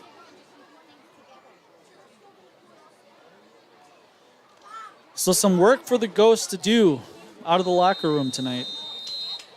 Yeah, going to be a long and hearty talk, coaching staff to players, I believe, at the halftime for Kakana. So kickoff goes off one of the up men, and fortunately for the Ghosts, recovered, running it out of bounds, and Just hold on to it. we're going to leave 1 second on the clock. Generous home clock. there. Well, that's what I was going to say, and I bet Coach Matt Binsfeld would have preferred just to let that other second tick off there, because he is likely ticked off. Yeah, I don't think that he expected his defense to go up 28 in the first half. Yeah, he goes from hands on hip to hands folded, arms folded. It's not a coach I want to encounter right now. Yeah, well, you turn the ball over inside your own 5. Yeah, that fumble, right? That was big. That kind of changed the whole complexion of the game at that point. And then 75 yards in a minute 4. And West will use its last timeout here. I don't think they expected Kakana to come up and line up in anything but a kneel down. Yeah, I think the Oshkosh West coach wants to give Coach Binsfeld another chance to kneel down on it. You see that sometimes watching football where a team will come out and go for 2, and you don't expect them to go for 2, so you call timeout, so they come out and kick the extra point. Yeah. Not quite the same situation, but maybe. A similar thinking, though, right? So here's what we would do. We would come out and kneel it. So you're telling your defense, all right, let's go out there. They're going to kneel it down. You prep them for the whole thing. Wisconsin 24, Purdue 10. Man, the Brewers. the Brewers' margin is right there with the They were at Badgers. 20. Brewers. It's 16-0. Or 16. Yeah. Yeah, well, they'll have to, a couple of grannies or something. So Badgers probably outpace the Brewers tonight, but Brewers unloading on the Marlins. So pass to the sideline and running it out of bounds. It'll be a stat stuffer for Danny Poor the second. And the halftime is here. Your halftime score on Zaleski Sports. It's the Oshkosh West Wildcats on the road, leading Kakana 28-21. Fleet Farm has everything you need for every season of life. From tending the vegetable garden season to planting 100 acres of crops season. Fleet Farm is your one-stop shop. Whether it's strawberry jam season, cook your walleye season, or his first set of wheels season. Fleet Farm is built for every season. Fleet Farm, built for real life. Hey, you're tuned in to Better Halves. Skip, I love my hometown, and I want a health plan that feels the same way. So, what are your favorite local date spots? Oh, yeah, I know like all the date spots in Eclair. Jane, I'm Steve from security. I've lived here in Wisconsin my whole life, and that means I understand your health coverage needs better. By the way, Doug, it's Eau Claire. I have a dozen Eclairs in my dressing room.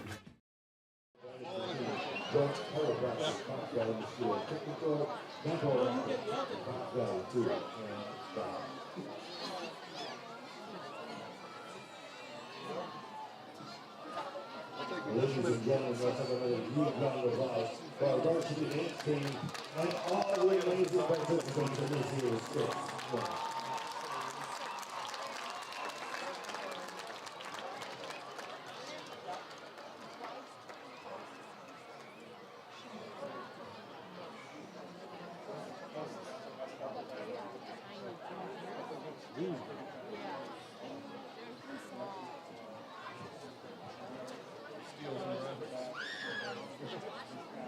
We have, in certain markets, we have people that pay for this, and we've got actual graphics made.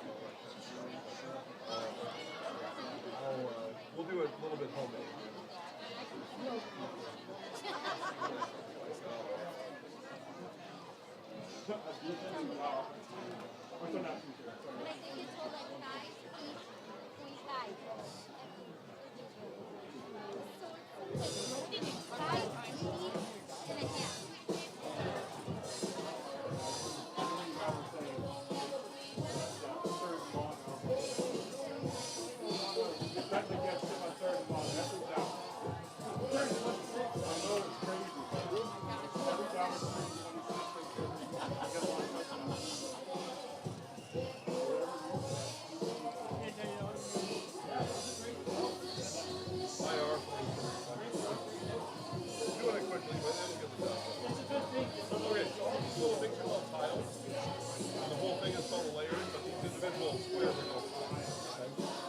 So within a tile, we can add more layers by pressing the source or layers button. We can add and take away inside the tile. So you can literally have millions and millions of pieces. So I saved that like graphic. I'm just going down here, find where I saved it. I'll bring it in there. Now we're starting to kind of build it on the screen here on the previous episode. That's pretty big. Like that, and then right here bring up some more tools. And the one I like is cross, so it's a little bit quick like to do. So just kind of drag this around. You can do this on any of your, not anything, you can drop whatever, anything. You can make it see-through, you can rotate it, whatever. You can mess around with all this stuff. So these are more of like the graphic design portion of this layer that's in this tile. A lot of words there, but that's the story. Okay. Well, I'll show you in a minute here. It's going to matter that it doesn't matter necessarily what tile it's in, but it's going to matter that it's in layer 1. Okay. So replay and ISO. Go there.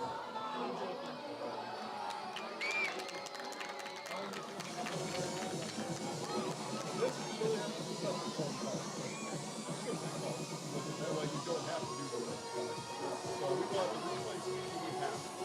Every time we're going to create the replays in layer 1, and when we delete it, we're just going to do it. We don't want somebody trying to say, hey, maybe it's cool. If we want to delete it, we just want to delete it.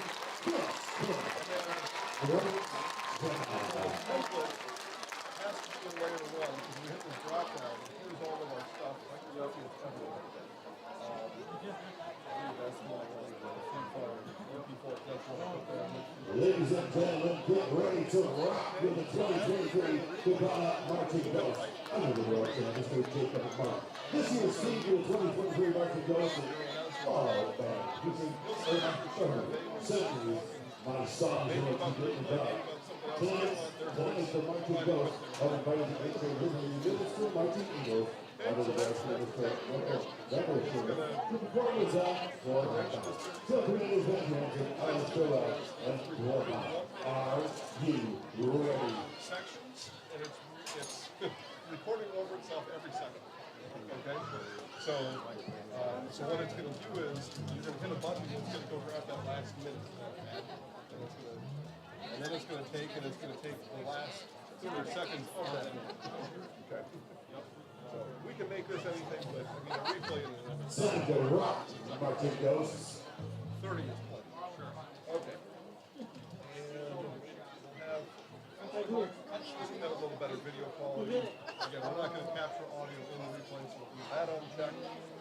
Anything else here?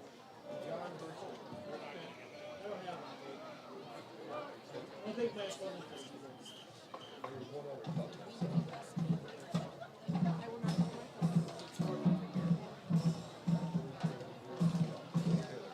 okay, I think we're doing it right. We'll find out. There's that. Okay, so ISO record, this is what turns on. The replay is called ISO. I don't have to manage ISO. We don't need that, right? So it's green, so it's going. Okay. So we gotta let it go for a minute or two so it starts gathering all that. Yep. It's pretty easy, really, once you get it going.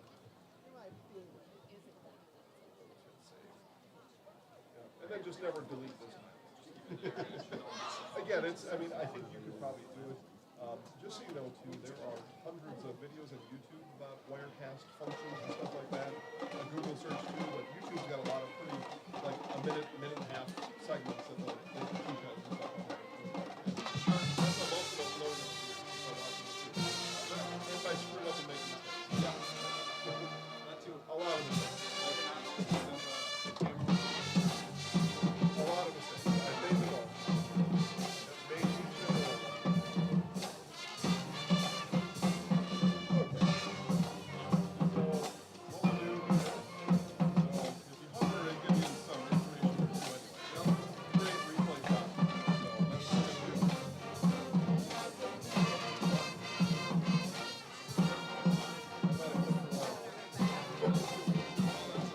Alright, so we'll delete it. We'll see that. When I asked for my template, I thought this is what I showed you. Let's just change it.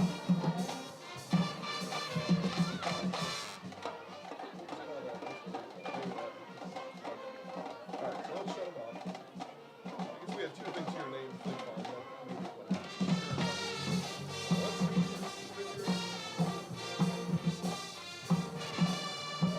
Yep, we have it. Okay, no problem.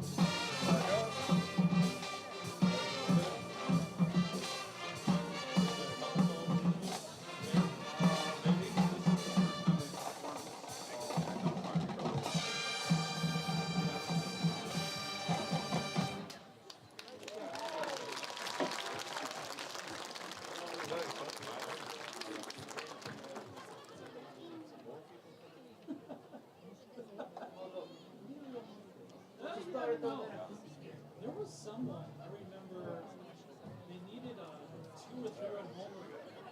There we go. Okay, so it's a video file that drops in here, right? So when that happens, what we'll do with this white triangle, not that green guy, that really doesn't want it. This white one here, this is gonna trim your video. So what you'll do is you'll set it to the start of what you want to show the replay about. So like the start of a play, or if it's passing play, I usually start it when the quarterback is throwing, right? I wouldn't start it from the snap. Sure. Because it's going at half speed, right? So it's going to take half speed from the snap all the way to the drop. So get it to where you want the replay to start. And I don't ever trim the end. I let that go the whole way. And then it's just as simple as, actually, one more thing here. We want to zoom it in. So how we do that is we just grab one of these circles on the outside.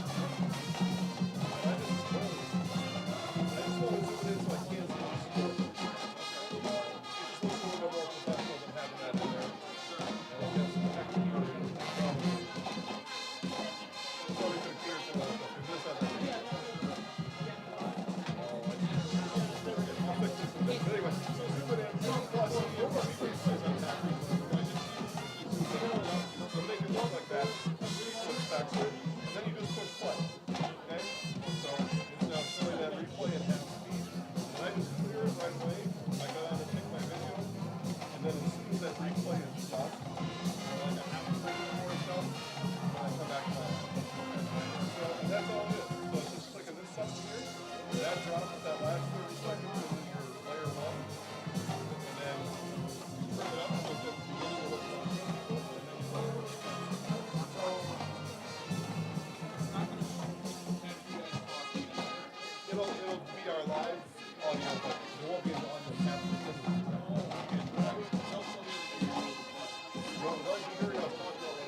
Let's do a big round of applause for 2023 Kakana High School Wildcats and Eagles.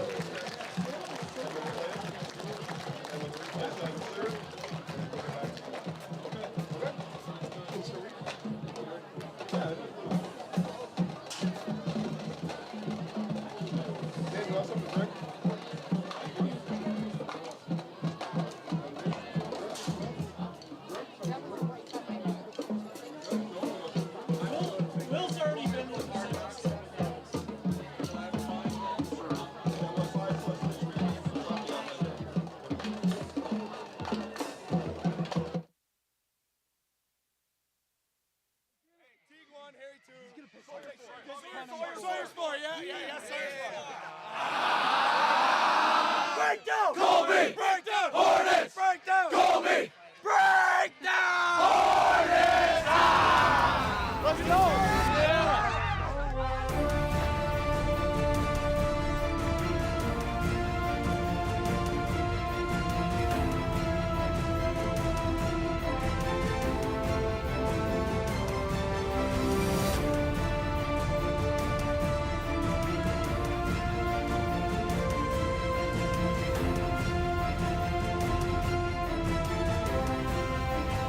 Edgar Football Hard Knocks is brought to you by Security Health Plan. Security Health Plan. Promises kept. Plain and simple. Visit securityhealth.org to learn more. Sit. Hut. Right. There's that bootleg. Good. And he'll keep it once in a while. He ran a bootleg 7 times, passed it about 4, kept it 3. Yes, yes, yes, yes. Way to go get it. Good look. Easy. Easy. Easy.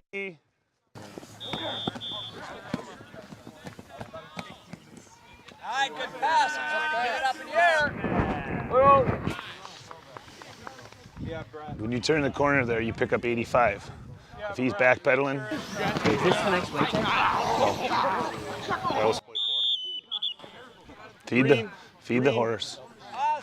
Hold on, top. Right on running full. You're fine. 6 point.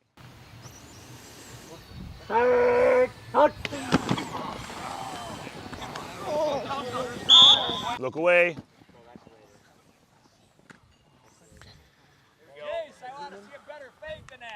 Hey, just my question, what are we faking on that? Nothing. The only thing I'm worried about is that bandit is both days he's been sitting right in your pitch. I'm not throwing a double. You definitely got to get some snaps. Oh! Careful. Oh, Christ. We're GTing it high like that. You got D tackle. You got DN. Well, but all it is forming a wall. Like, you don't have to block anyone. You just got to make it look like you got the ball and, like, there's stuff in there. Hey, extra point and field goal linemen, tight ends, wings, okay? If you took to heart the messages at the end of the game about, guys, quiet down, about, like, analyzing film critically and being critical of yourselves, I would say this is a unit that has a lot of growth to do, right? There were too many times where guys are getting pushed too far back. We got to hunker down deeper. We got to set that back foot and stay firm. Okay, I think you just need to be ready for the intensity of this play and understand the importance of it when we think about a 7-point game versus a 6-point game. Makes a big difference, okay? So let's take this unit for what it is, an opportunity to get better, okay? Obviously today we're not in pads, so we can't really go like live speed, but you got to match the intensity and understand that you have a job to do, so let's do it. Keep your hips low. Create the wall. Hunker down deep. Set. Hut. Hut. Good hit. Colby, you cannot move that foot. You move that foot, it's a penalty. Hey, when you watch film on some of their extra points against Loyal, you'll see they've shown a couple weaknesses where guys get high, they open a gap. So every guy's got to have their hat ready to go on this play and understand this could be the block that causes us to win the game, right? You got to approach it with that mentality. So. Colby, break down! Grab that red water bottle.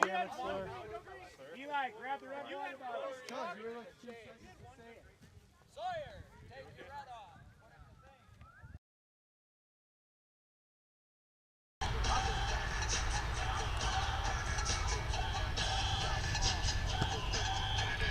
Trinity, you want to get a video of them running onto the field? Thank you.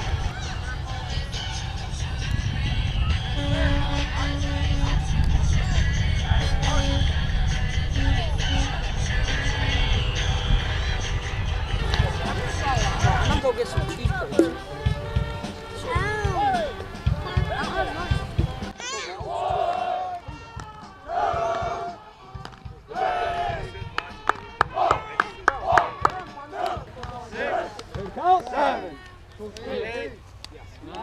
Tuck over it, let's go. Don't be grabbing, grab over it. 12, 13, 14, 15, 16. Here we go, gentlemen.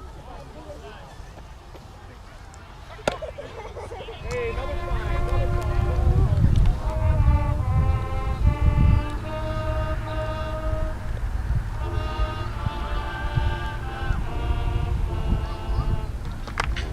Turning at linebacker, number 8, Colby Rising. Let's go! Defensive back, number 9,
All right, second half just about ready to begin here in Kakana. 28-21, though, Oshkosh West. The Wildcats wilding out here on the road in the first half. And what should have been a very spirited halftime talk in the Kakana locker room. Let's see what that conversation equals here in the second half for these trailing Ghosts. We've been in the studio all year so far. Which has been good. Yeah. And it is our first game. Yep. The viewers at home could probably tell that, by the way. But halftime is long. Yeah, 18 minutes. It's a long time. Real long time. Maybe, though, not long enough for Kakana headman Matt Binsfeld, though. Maybe not. Could have used 10 more minutes, maybe, of expressing his dissatisfaction of the first He may have been the only one that said, what, it's over already? Big run here for the Ghosts. Down across the 50 into Wildcat territory is Connor Kinchelow. That's a good start. It's a great start there. Couple of runs. You had mentioned, we'll get through some scores here. Again, the game I am watching, which is going to start the fourth quarter in just a moment, is Stevens Point at Wausau West. Game I'm watching when I'm not watching this one and watching Connor Kinchelow bowl over defenders and back-to-back first down runs for the senior Kinchelow. I have a score update. Okay. It is 28-21 here. Yeah. My Lakeland T-Birds, starting the fourth quarter, 0-0. Against Anigo. Yeah, well, Red Robins and T-Birds come together at night. Birds don't often fly at night. Thundering or not. Usually they do not. But apparently Lakeland has the ball at the Anigo 9, so maybe. Something maybe. Yeah, maybe. Something maybe. They're hopping around here at Tom Field. Yeah. Okay. Because, they're jumping around. It's the fourth quarter. All right, I got it now. Yeah. Fourth quarter. We just started the third. I know. And you're that Lakeland game's in the fourth quarter. There are likely others in the fourth quarter. Swing pass. Hauled in by Poor. Poor turns the corner. Headed to the end zone is Danny Poor. He's going to be down at the 2-yard line. He's fast. Yeah. Pouring on the speed. And in again comes big number 44, Sawyer Steineke. I like when the 280-pounder rumbles on the field. It means big things are coming. Or is it? The jumbo package. That's right. What a run, or what a pass and catch there. Off of a couple of runs by Kinchelow. Kinchelow now will line up to the right of Dorio. Dorio keeps, goes, touchdown. Easy. What a drive. A minute 29. 5-play drive for the Ghosts, and they are in for 6. Statement made. Yeah, big statement there, and the words of Coach Binsfeld were heard in that locker room. Yeah. At least by the offense. We'll see if the defense responds. We might not get home tonight. Okay, it's fine. I know we'd have a couple places to stay around here. I mean, we're going to be in this press box until morning. All right. With all the scoring. Hey, it's really comfortable in here. The chair's great. It's comfortable. We've got internet. We've got things to do, entertainment. We've got food and drinks. I don't know, why not? And if the Tesla breaks down, we can ride Shiloh home. Well, see, first I have to find where Shiloh is. Pouring rain, I'm being told, in Pittsville. So Pittsville, when you roll into town, and not many people do, because it's there, but small. They've got a placard when you come into town and they got a little red dot in the state like this, and it says, "We are the exact center of Wisconsin." That's their claim to fame there in Pittsville. But apparently pouring rain in Pittsville, I'm being told. I have heard that Hancock is also the center. Hancock? Yeah. I don't even know where that is. It's in the center of the state. I'm telling you. All right, well. You see it if you're driving up north on Highway 39, you pass it. Just a little town. Oh, yeah. They think that's the center, huh? Well. Hey, you know what? I'm not a fact checker. I just read signs. Yeah, I do know where that is, and I don't think that's the center. But they can think it if they want. Run here up to the 20-yard line on the return from Will Danahy. We alluded to it in the first half. This is a really crucial half for Kakana. This would be a good half to play your best half of the season so far. A lot depends on it for playoff aspirations in that. I'm looking in on the camera feed in Pittsville. It doesn't look like it's raining that much. The field doesn't look great, I will say Okay. Big blowout win for Colby on the road in Pittsville. They get right after getting beat by Edgar last week. Run up the middle and still rolling with it. So Kakana defense not, let me put this in a phrase in a different way. The Oshkosh West offensive line having their way with the Kakana defense here tonight. Yeah, not just this drive. It has been, it's been an issue tonight. Undertaker music again. Well, the bell tolls. Yeah. Okay, 1st and 10. Two receivers split to the right of the quarterback. Chase Brandle has it midnight. Is that why the bell is going? I don't know. Here's a run. Much better job this time. By Franzak, and a gaggle of ghosts bring down Franzak. Looks like in on the stop, number 42, Tyler Jazeski. Let me look up what a bunch of ghosts is called. Like a flock of like geese? A multiple? Yeah. So a murder of crows, for example, right? Yeah, some people don't know that. A flock of ravens is called an unkind. I'll explain that in a minute, how that came to be. It's really the same thing about a murder of crows. Everything has an origin. Here's Brandle escaping to his left, turning though, throwing, and is that picked pass off? is intercepted. It's going to be ghost ball. Wow, what a play. On the tip drill.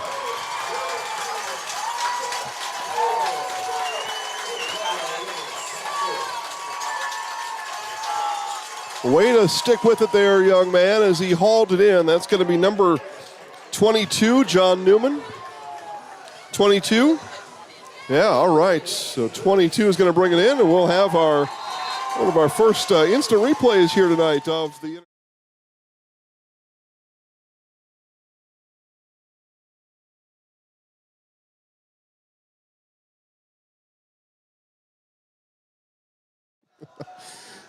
Interception, and it's good for that Ghost defense because they've been up against it here today. Now twisting, turning, and going down is Tucker Hoffman. My quick research tells me what a group of ghosts is called. All right. A haunting. Well, okay. See, that makes sense. Yeah. Yeah, that makes sense. A haunting. A haunting. We're here to educate our viewers. A flock of ravens is called an unkind because it was believed in the 1500s that the way that the adult ravens treated their young was unkind. Okay. People thought, well, that's rather rude, the way that they kind of peck at their chicks, but it's just the way that they operate. And so they're called an unkind. Big run up the middle. That's going to go for about 10. It's going to be a Ghost first down. Whatever happened at halftime, change the outlook of Keep this doing game. it, right? Yeah. Keep doing it. There's Aiden Reardon on that last run. Yeah, and a murder of crows, it was thought there was some sort of plague sweeping through back in the 1500s, 1300s, and people thought the crows were bringing it and murdering the people, so they're called a murder of crows. Black Death, Blackbirds. Yeah, whatever it might have been. Yeah. Reardon, run of 5 on first down, is going to bring up 2nd and 5. The black X's on the doors. Exactly. Yeah. Hudson at halftime over Eau Claire Memorial, 34-0. Last check, Everest up 14-7 at Rapids. So let's do a check now. Yeah. So we've got It's been a little bit, yeah. The time on the 14-all, fourth quarter, 5 minutes to play. I'll keep that here on my screen. Yeah. You at home, ZaleskiSports.com will lead your way. Pick out another game to watch alongside this one. We're right now recommending with 5 minutes left, DC Everest and Wisconsin Rapids tied at 14. There's Dorio making time in the pocket. Now flushed right, throws, got a man, and inside the 10-yard line. The pass is complete. It's going to be goal to go in the Security Health Plan red zone for the Ghosts. Promise is kept plain and simple. Nolan Hall. Catch made by Nolan Hall. Yeah, he did a good job of becoming available, right? He ran his route. It wasn't there. He saw Dorio Roll out to his right, came back to the quarterback, got open. Yep, and at this level, that's what's taught a lot, is come back to the line of scrimmage. Yep. Not a lot of these quarterbacks at the high school level can roll out and fling it 50 yards. No. So if he's scrambling, come back to him. Who knows, maybe you can throw a block for him later. All right, goal to go for the Ghosts at the 8-yard line, at the 8-yard line. Handoff is going to come to Reardon. Reardon still pushing, flag flies. Touchdown is signaled, we'll check the penalty. It really feels like a hold, right? Yeah. And our side judge is already marching it off. Actually, I think they're going to call a block in the back. Okay. Either way, this one is not a touchdown. Yeah, generally when the arms go up for a touchdown, the offensive team celebrates, and there was very little celebrating there. Wisconsin continues to lead in Lafayette, 30-17, fourth quarter of play. Coach Binsfeld gets the explanation for the penalty. Yep. The Brewers had Rowdy Tellez pitching, first baseman, if that tells you how that game's going. Yeah, for a guy who hasn't played a couple months, and then he's on the mound. Yeah, he's a big fella. So we're going to put the ball now on the 7-yard line. I don't know what that penalty was then. Where it's first down. I didn't see any hand motions, but so it's first and goal from the 7 yet again. Dorio, plenty of time, fires towards the end zone and passes incomplete. That ball in and out of the hands of the intended receiver. And if I have it right, I think that was Shu. Dorio got that ball, got the snap, twirled the ball in his hand. He's a confident sort back there at quarterback. Love to see it. Yeah, that pass was intended for Shu. Spin in your hands. Get those laces. I mean, that tells you that guy knows the playbook inside and out, right? Pretty confident. No back questions. There right now. Yep. Finley Dorio. It's been fun to watch tonight. Yeah. Tied up at 28, 7 minutes left to play in the third quarter. Oshkosh West not able to answer on the Kakana touchdown interception. And here go the Ghosts. Here goes Reardon. Reardon makes one-man miss down at the 1-yard line. Well, I will say that the winning team tonight is going to have to get to 49. Wow. I mean, it's 28 all. Like, generally, you hit 40 and you feel confident in your chances. 35, you feel pretty confident. High school football. Here's the give to Reardon, and there comes that big defensive line of the Wildcats. Holy Wildcats. Holy cats. Mentioned that Hudson score. They're up 34-0 at the half over Eau Claire Memorial. Hudson fumbled the ball 3 times in the first half. Still lead 34-0. That's tough to do. Yeah, I think we were pretty high in Memorial to start the year. And just a tough run of games. Well, they've met the rest of their conference schedule, and these things do happen. All right, Dorio is going to switch sides of the formation, or the two guys ran to the wrong side. Here it is on 4th down. The give, the push. Kincheloe is in for the touchdown. All legs driving it in.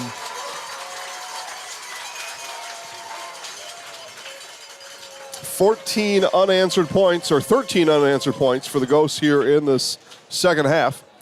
That to go along with the defensive interception.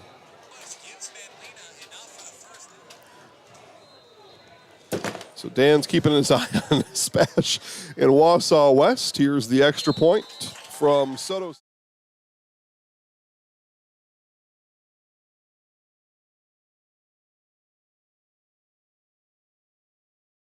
Yeah, 20-7 with what left? 6 minutes. It's over. And they have the ball. It's over. Done. Done. And I'm a half a point. Oh, man. You watch a lot of football. I assumed it was going to be raining. That was my calculation. It doesn't look like it's raining.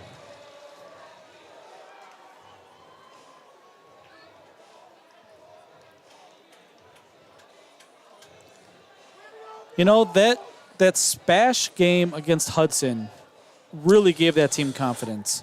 Yeah, a low-scoring affair. Game that was delayed due to injury late or into the second half anyway. Yeah. And since then, the Panthers have been unstoppable. Yeah, and if Spash holds on, and it looks like they're going to, I mean, nothing's guaranteed, of course.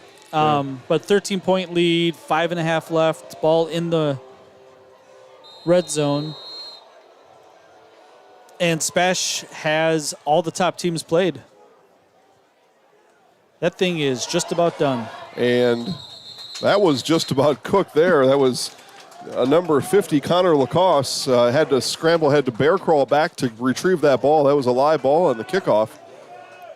Lacoste and the Wildcats fortunate to get back on it. They'll take over from their own 22-yard line. And now if you're Oshkosh West, it seems like we better go score here because the other team, the home team that we had on the ropes at halftime, has scored both times they've touched the ball, and they've taken it from us once. Yeah, and scored without much resistance. Give goes off left tackle, and up ahead for about 3 on the carry is Jake Balog. You could tell on the Kakana side, there's a lot more urgency than what we saw in the first half. More focus for sure. Yeah. Which is good, needed. Yeah. Plus, the kids in the student section were spraying baby powder everywhere at halftime. Yeah. I thought someone was changing diapers up here in the press box. Glad that was not the case. Every little bit helps, right? You get the baby powder out, you get your ghosts going down the field. Everything seems okay right now in Kakana. 2nd and 5 or 6. Brandel's going to keep this time. He's got a couple of blockers out in front, and he'll be slung down, though, after a gain of about 1 after what looked like a promising run play. Spash is in the end zone again. Okay. So they are indeed over my number, but on their way to a conference championship. It would so appear. See, we talked about that earlier. Injury timeout here. They're going to send the injured guy to the sideline. He's going to run off, though. Spash has already played the upper half of that conference schedule. Yep. Right? So they've got a glide path now down where Wausau West loses and still has to play DC Everest. Both teams will have 1 loss after tonight. So somebody in that contest will firmly move to third place. Yep. And Spash a game clear of Wausau West and DC Everest after tonight. Yeah, and Spash has a win over Hudson, who's probably going to be in that bracket.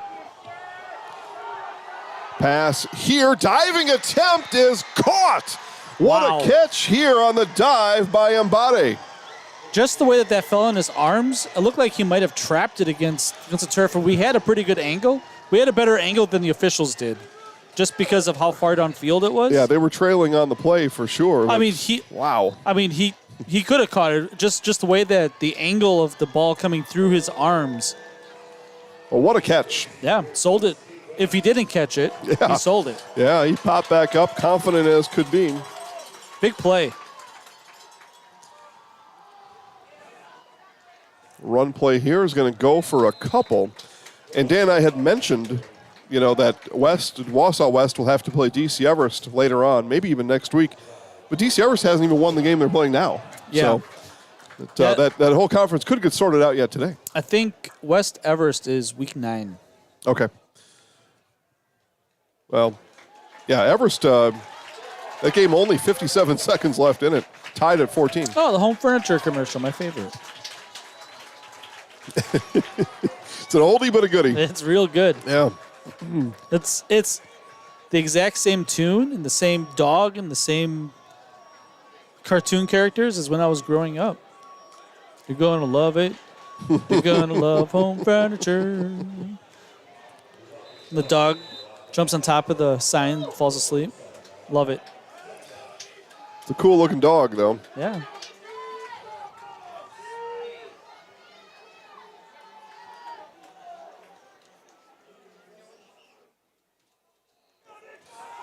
All right, 2nd and very long. They're going to call it 2nd and 24 now. And Brando will have to pull another rabbit out of his hat here. Reverse pivot, throw back to the left. Screen set up, but the ghosts are all over it. Sniffed it out. A haunting of ghosts. Like McGruff the crime dog over there, speaking of things from the 80s.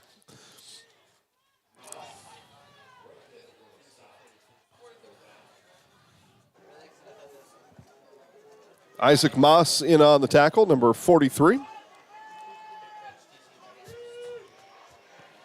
Evergreen's on the move. They're inside the Security Health Plan red zone. Game live there on ZaleskiSports.com. It's the only other games we ever talk about. Ones are on there. We had 12 tonight. A real dozen of games for everybody to enjoy, wherever you may be, wherever you're watching. Back to pass, Brandel. Still with time. Now he's going to run it to the left. That's a long way to run. On third and forever, it's now going to be fourth and still very long. Yeah, it's a little bit too close to punt. And Purdue don't have a lot of confidence that you'll be able to stop the other team's offense anyhow, so this is a go. No, this is a go for sure. I don't know. It's like they brought the punting team on. Maybe there's confusion now. Use a timeout maybe. They're taking a lot of time. 2:48 left to play in the third, but taking a lot of time here. I see a timeout in the future of these Wildcats. Yeah. Their arm's not up yet, but they're not. They're just getting into the huddle now. Yeah. Find this very hard to believe they're going to get this play off. They are in punt formation, though. Got about 5 seconds. So if you're going to punt, to delay a game is of no consequence here. And they will take the, nope, they got it just under a second. Punt is almost blocked and is angled and near the coffin corner and keeps it outside the pylon. Punt of the year. Ball is going to be spotted on the 9-inch line. Punt of the year. Wow. Just give him the award. On the near block, he puts it in the coffin corner. And the Oshkosh West defender down there, instead of being the guard to the end zone, just watched it. You know what? It played out. Yeah, if it's going to happen, we'll let it happen. Right outside the pylon. All right, let's see. We had some folks here talk to us, Dan. Let's get caught up on our shout-outs. MC Motorsports, Trent, Amanda, J-Town himself. J-Town. Interrupting his practice, his wedding practice. Not his wedding, but the wedding he's attending. Lindsay, Gerald. There you go. It's everybody that's made themselves available tonight. Thanks, one and all, for watching. We can't replace them. We're just here to keep the seat warm. That's it. Just keep the ship floating. Keep it afloat. And the Ghosts are trying to do J-Town a solid as well and bring home a win here tonight. New on board tonight, an American Legion Post 41. Making sure that these broadcasts come to you live and free, along with all the others you see on the bottom of your screen. A big shout out to the American Legion Post 41. 2 minutes left in the third. Long way to go for the Galloping Ghosts. A nice run on first down gives them this 2nd and 5. Back-to-back runs, and they're out of the shadow of their own goalpost. I don't think there's a shadow at night anyway, but sure there is. First down is gained. You're right, there is. First down is gained, so good there just to get the first down. Now they can go into the regular offense. Yeah, the offensive line is doing a heck of a job here in the second half. The defense hasn't budged at all. All right. 28 first-half points for the Wildcats. Nothing here in the third. DC Everest knocking on the door. They're on the 7-yard line with 25 seconds and counting, tied at 14 at Wisconsin Rapids. I feel like Rapids has had a lot of these kind of games. Dorio, play-action pass to the outside and making a couple moves out there. Gain of 7 on the pass completion to Nolan Hall, and Hall's slow to get up. And they're going to stop play. I love his shoes. Nice, bright orange shoes with the orange numbers. Fantastic, right? Yeah. Highlights. I know Zaleski Sports maybe a little bit new here in the Fox Valley. We've done a lot of work out here over the years, but consistently here in Kakana here during the fall. Looks like a cramp for Mr. Hall. They're the worst. Highlight. There was a flag on the play. Holding on Kakana. So it's going to be a hold, so Hall's efforts go to waste with the hold. We call that a double whammy. Yeah, it for sure is. What was I going to say? Oh, highlights. Highlights of many of these games and games statewide on our Facebook family of channels. But just log in Facebook, go to Zaleski Sports, and that'll lead you the rest of the way from there. Or people that know the secret, Dan, on Facebook, they go to a page called Zaleski Sports Highlight House. That's where all of them get deposited. And then, without getting into all the details, but we distribute from there. But the whole library is on Facebook, Zaleski Sports Highlight House. That's great, because whenever you watch the highlights, we get to hear you say, Highlight House! And I don't even know how that all started. That was a long time ago, but it turned out to be something fun, and everybody seemed to like it, so I just kept doing it. Yeah. It never gets old. I think one day I was just trying to spice things up a little bit. Like, how do we make this really fun?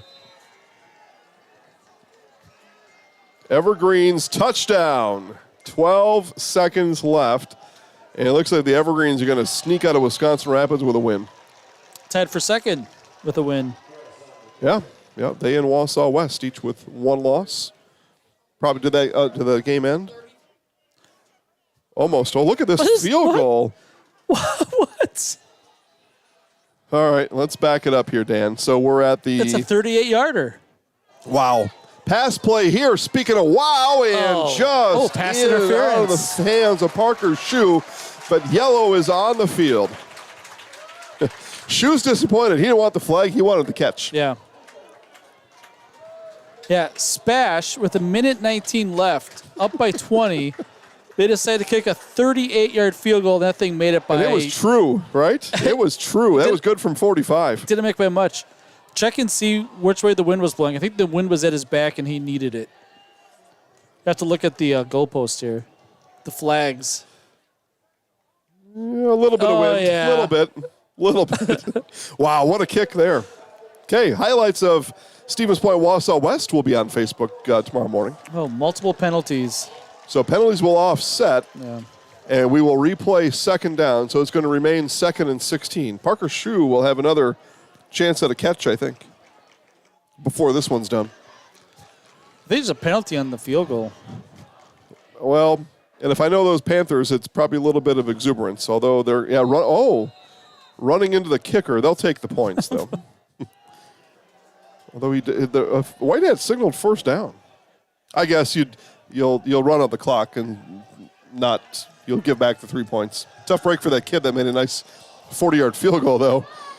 And pass is caught and inbounds. I don't know how that happened, but there was Danny Poor II bringing it in. We'll see if maybe we've got a replay on that one. Yeah, the coaching staff. Worth a shot anyway, huh? The Oshkosh West coaching staff said he was juggling it as he went to the ground out of bounds. No.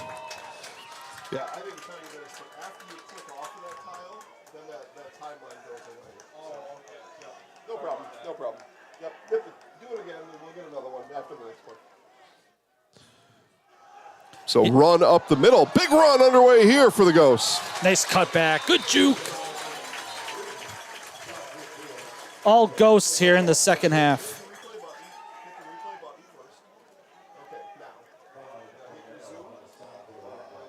Don't think that Kakana has to run a play here in the rest of the third quarter. 15 seconds left, and they're going to let this clock run out.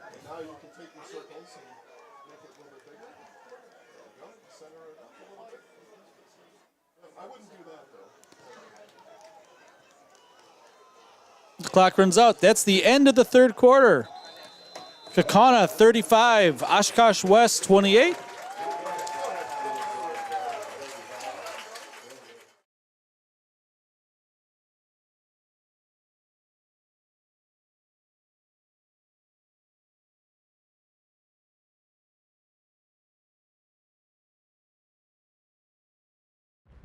Fleet Farm has everything you need for every season of life. From tending the vegetable garden season to planting 100 acres of crops season.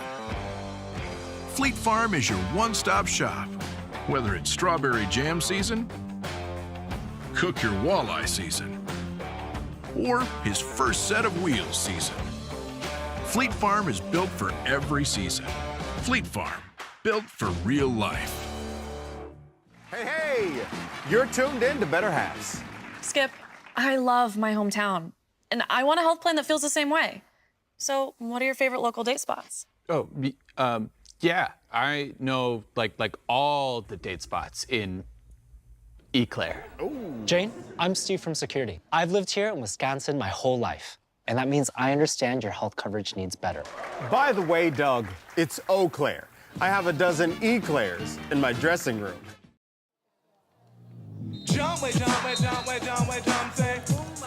All right, that's the best jump around I could come up with here as it is fourth quarter here in Kakana. Rolling out is Dorio. Pump fake, gets man in the air, now flings it, and the pass is going to be broken up.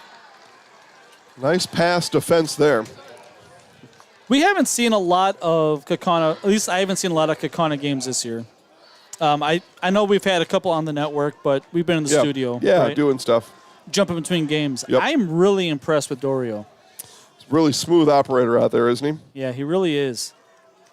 Pass was broken up, by the way, by Dylan Miller on what was an otherwise pretty well-run situation there by Dorio that time. Yeah, pump fake got the defender up in the air, able to step up in the pocket a little bit longer, just bought himself another tick or two. Handoff here, and the ball is stripped. Who's got it? The Wildcats do. You know what? All the momentum going with Kakana, 14 straight points. Looked like they were going in to go up by 14, and now the Wildcats have a chance to drive down the field and tie it here in the fourth quarter. Yeah, Reardon got that one stolen away from him. Football is a weird game. Still a 7-point game. Yeah, after the third quarter, it felt like this game was just about done. All the momentum was leaning to the orange and black. Now it's leveled out here with Oshkosh West with the ball in the fourth quarter, down by 7. That was the second play of the quarter. And flag flies, and we're going to have a holding on the Wildcats. Bunch of laundry on the field. Yeah. Well, I'm about as far away from that hold as could be, and I saw the hold. Being told here by Amanda that Neenah victorious over Appleton North tonight. So the first place team falls here in conference. Wausau West had 7 turnovers tonight. It's not a winning recipe there. That's going to friend of the show, Chad Holmes. Yeah, and we've seen West with turnover problems this year. So that's a believable situation. What I'm interested in here, are we at zeros there at Tom Field? I think so, yeah. Okay. I'm interested in our very own Cale Jacoby was on the call tonight, if he's again wearing his suit. Yeah, I know. Suit watch. It's been a statement he's been making all year. All right, so we're going to replay first down. Play action pass. Brandel wide open over the middle. That play action pass sucked up the linebackers, and away on the pass reception is Drew Blair. So Blair makes him pay, and the ball is placed right at the 50-yard line. Yeah, play action freed up the middle. Middle was wide open. Yep. Right on the K of Kakana. There's that bell. The bell tolls again.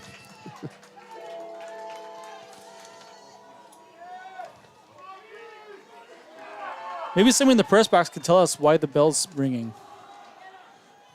Just some energy, right? Just some energy out there, I think. It is spooky. Yeah. Right? It's spooky. Ghastly. Ghastly. Run there made by Jaden Franchek. I bet it's Franchek. I bet I've been saying that wrong the whole time. I wanted to call him the Fonz earlier. Well, I will tell you that if you get it wrong, our watchers usually tell us. They do. Usually they do. And if you're not watching it, you get told many times. Yeah, like we have nothing else to do. But again, I don't want to say the names wrong. No, absolutely not. I want to be corrected. Play action pass and in and out of the hands. Wickets. Yep, right through the phalanges of Reed Whitman. No, I'm sorry, that's the wrong team. Well, Will Donahue.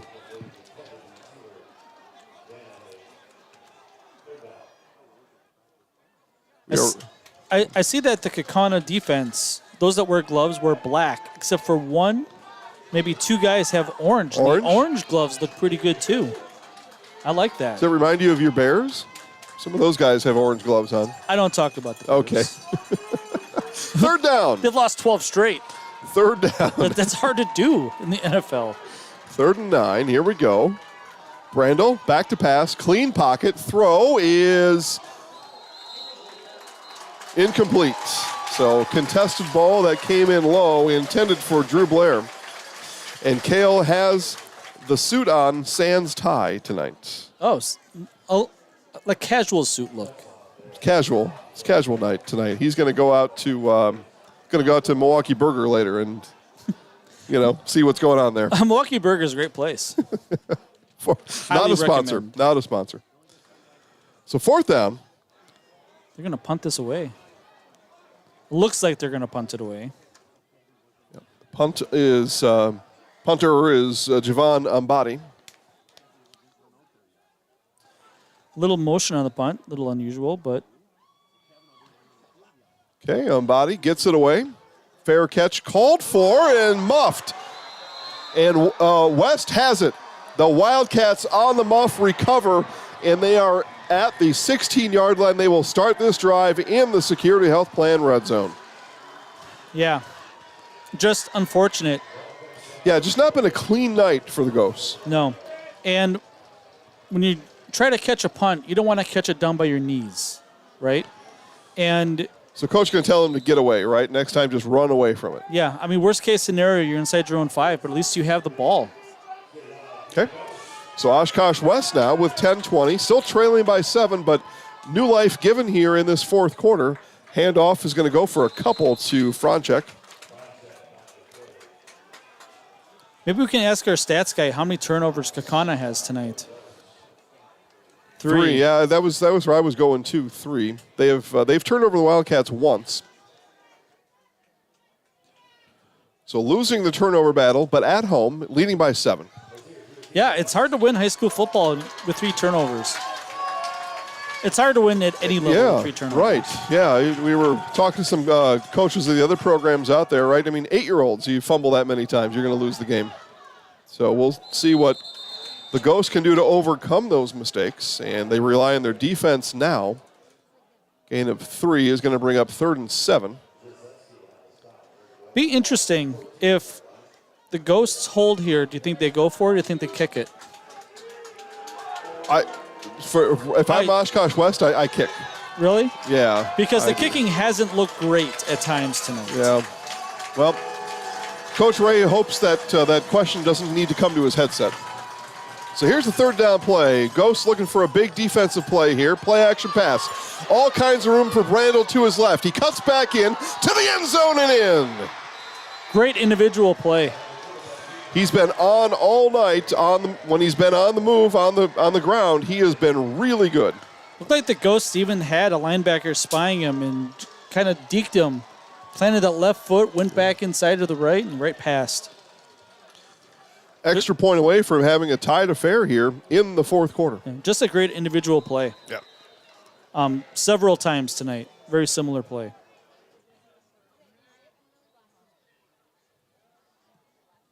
And that was a pretty solid extra point, though, Dan. It was.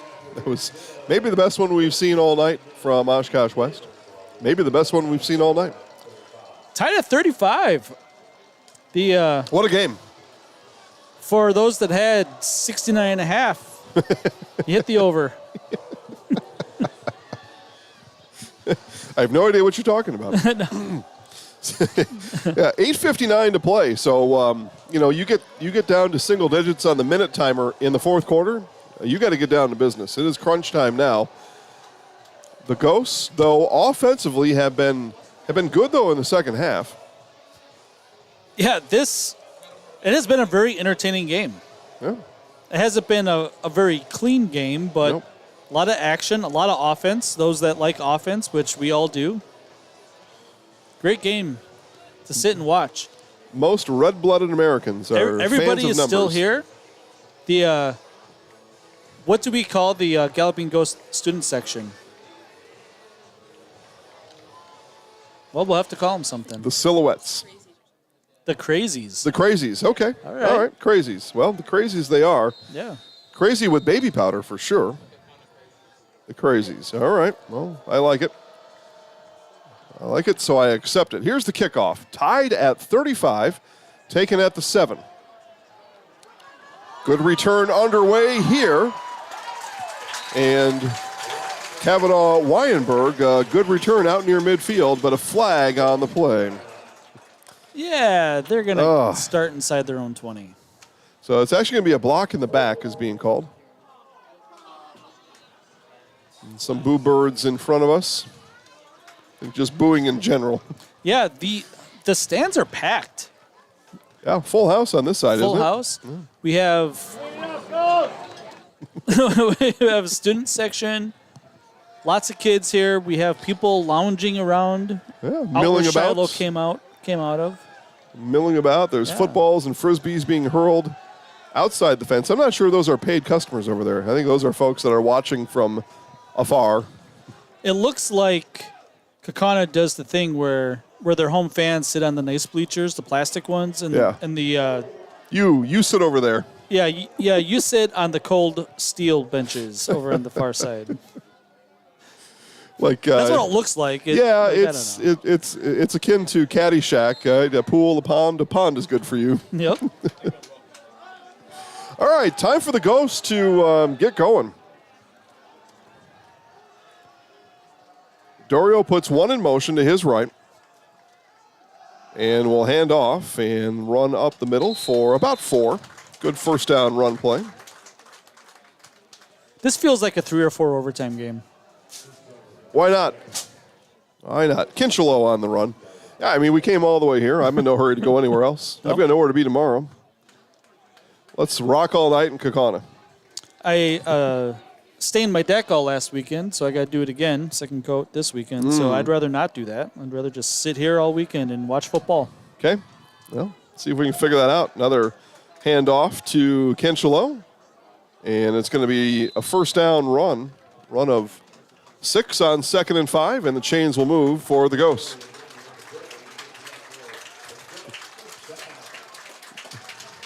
Mr. Cool there on the field.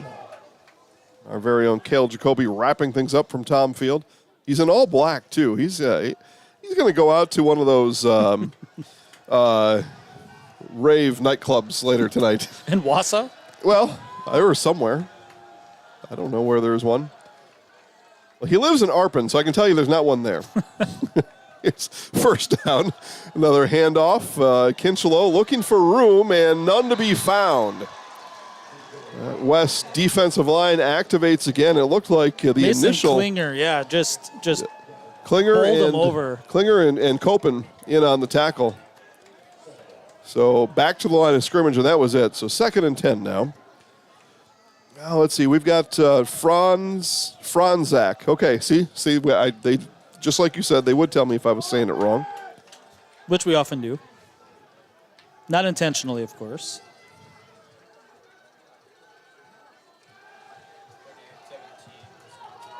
48-17, Badgers over Boilermakers. Final score? Okay, so just about final score. Looks like Badgers will work their way to a win here on this Friday night. And a catch made over the middle. On the run to the 20. Dive for the pylon, kid. To the 10. He's in. Touchdown, Ghosts. 673-yard touchdown toss to Parker Shue. Someone said that he galloped into the end zone. I'll say it. He galloped and then laid it out. Parker Shue grabbed that ball across the middle, and then it was a race to the end zone that Shue and the Ghosts win. And one man to beat, and he cut back in.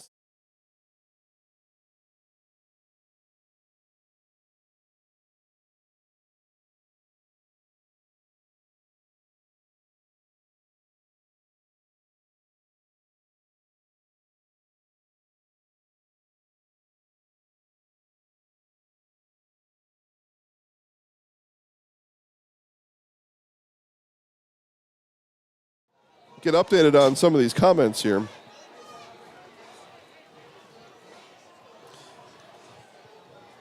Let's see here. Gerald says a host of ghosts on a group. Host. A host of ghosts on a group tackle. Oh, I like it. Yeah, that's pretty good. I like it. Pretty good. Nina 7, Appleton North 6. Is that a final? On the other side, that is a final. So Appleton North loses its first game and obviously its first conference game. So the conference now wide open. Will watching. Caden said it's Franzak. So Franzak. Franzak. John wants us to quit yapping. I got bad news for you, John. That's not happening. He has never seen the Red Zone channel. Yeah, I guess not. Chirped is checking out our game tonight. Tanner, shuffling. Will says, let the kids play. Return underway across the 30-yard line. And check this out, Dan, on a kick return, no flags on the field. Weird. Haven't had that in a while. Yeah. Let's see here. What else are we missing? Just some sport fan. I don't think that's his real name. Loving the game. Kubash checking in. Perky, a legion of ghosts. And David, son of the Eagle Beaver. Thanks all the sponsors. Fantastic. Thank you, everybody, for watching. A really entertaining game here tonight. All right, here we go. West now with a chance to answer. Down by 7.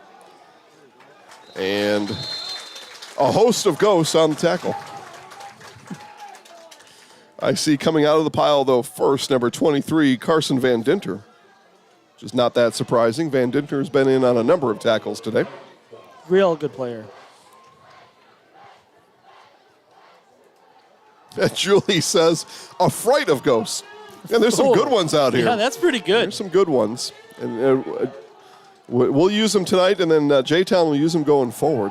Here's Brandel stepped up to run, and the hosts of ghosts, the fright of ghosts, say no, no, no. A haunting on the run by Brandel. He was haunted on that run for sure.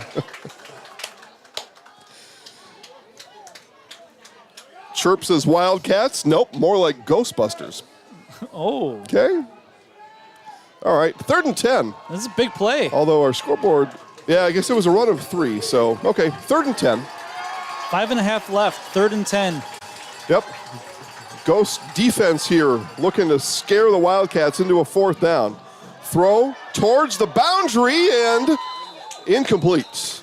Yeah, it looked like the receiver had to play defense there. Yeah, they had flipped positions over there, and pass is knocked down and out of bounds anyway. So here is the 4th down. Punt team coming on for the Wildcats. Both teams have their full allotment of timeouts here in the half, both with 3. And Coach Ray thinks that he can get a defensive stop or a turnover. Tanner tells us Wisconsin Dells 41, Clintonville 20. If you're looking for Clintonville Truckers, Wisconsin Dells Chiefs.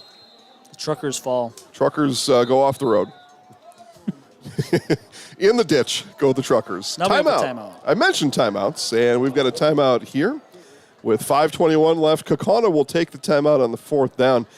Kakana had muffed the last punt, so some reminders out there on punt return scenarios, and then just some general reminders on maybe punt safe coverage or what is our plan here. But I would say we want to protect against running into the kicker, right? Just all those things being talked about. Let's play this one clean.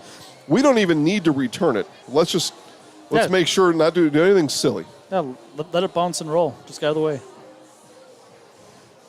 It's better than turning it over. It's not ideal. But if it's not to you.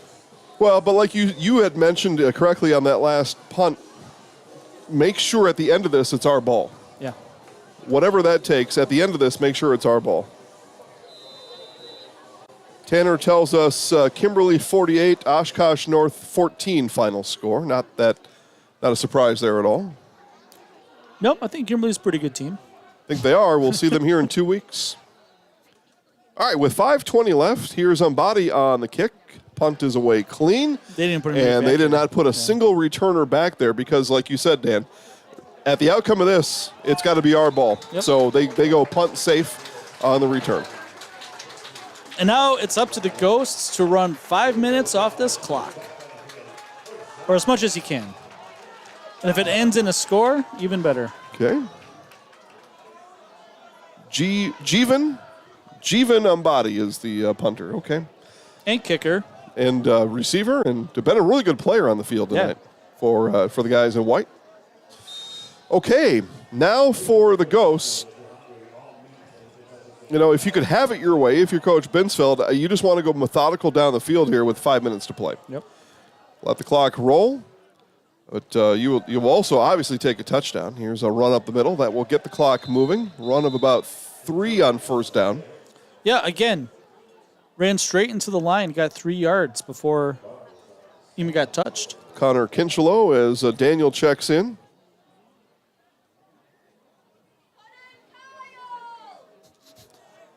What? Somebody wants Kyle in the game. Oh, put in Kyle. Yeah. Well, I don't have Kyle up here. I don't know Kyle. Can't help you. Who knows? You know, you come to the game, you get to shout things and have a great time. All right, 4:25. Play clock winding down to 3-2. The play is off. And a simple handoff here is going to be a big gainer for the Ghosts. Yeah. Putting a shoulder in is Connor Kinchelow. And he's going to be spilled at the 48-yard line, a run of 19 for Kinchelow. The kids call that delivering the boom. The hit stick. Yeah. Yeah, he did, though. Right stick up. For all you Madden fans out there. Truck stick. 1st and 10 from the Kakana 48 with the clock rolling under 4 minutes to play. Do you remember back when we had time to play video games? I do. I love those days. I remember a little bit about it. It was quite fun, though. When there was nothing else, no other responsibilities. Yep. Yeah. Kinchelow will tote the rock one more time, and he's going to go backwards through the hole, and it's going to be a gain of 4 as he kept the legs moving. We talked a little bit about our coverage of Kakana High School sports, and I would say it's probably in the infancy stages. Probably a lot more to come this winter. We've got big plans. Yeah. So if you like seeing your galloping ghosts on Zaleski Sports, stay tuned. We're going to have a lot of basketball, I bet, this year. It's the idea. And if you want to do play-by-play, let us know. Yeah, if you like that, I mean, especially if you think we suck, let us know, and we'll see if you can do better. Run of 6 is going to be just enough for a first down, and one more give. Some tough running here. Good yards being gained by the senior Connor Kinchelow. Yeah, we're just about to that point here where the Wildcats are going to have to use their allotment of timeouts. Peyton reminds the guys to tackle low. Okay, so probably a coach out there talking. Cody, yeah, the chat box is alive now in our final minutes here of this game. It's because we're the only game left going in the state. 3 to play. It's been a long one. Under 3 to play. Here's Kinchelow up the middle, and he'll gain 6 yards on first down. It is a final out of Lafayette, Wisconsin 38, Purdue 17. Badgers' big offensive output today on a Friday. I mean, for the Big Ten, like 38 points, like unstoppable. Yeah, you check that Iowa score any given Saturday, 12, 15. And they win, like 15 to 7. The very first Big Ten game of the season, like week 0, walk-off field goal, 13-10, Big Ten football. All right, in the game now is Kyle Kress as the flag flies. And a hold is being called. We don't know who that hold is on, but I saw Braden Jansen afterwards, the 6'4" junior guard out there. He turned around and pounded the ground. He was upset with himself. Yeah, so that's an interesting result here because that's going to knock them back at least 10 yards. It's a spot foul in high school football. And do you take the third down, 3rd and 4? Well, it looks like they are declining it, Dan. So, yeah, so they've declined it, and they'd rather have 3rd down on the down box. Does Oshkosh West than 2nd? I don't know. I think I would take 2nd and 13 or 14 with 3 timeouts left. But unless they're assuming if we get them to fourth down, they're going to punt. I don't know. That's there's all those choices that have to go on over there from Coach Ray. But he's going to try to get to fourth down a little bit quicker by turning down the penalty. It'll take, though, a Wildcat stop, though, to turn the down box to 4. Yeah, it's likely a run of some sort. There's Kress up the middle, and now you take a timeout. Boy, it's well, where are they going to spot this, though? Yeah, he's going to be 2 yards short. It's going to be 4th and 2, and Oshkosh West does take the timeout. Yeah, and if you're Kakana, obviously you're going to go for this because you get 2 yards, you win. Yeah, and I have that wrong. They marked it on this side of the field, so it's going to be 4th and about 3 upcoming. So 3 yards, and now by refusing that penalty, you put the decision now on the Kakana sideline to whether you punt from the opponent's 33-yard line or run a play and see what happens.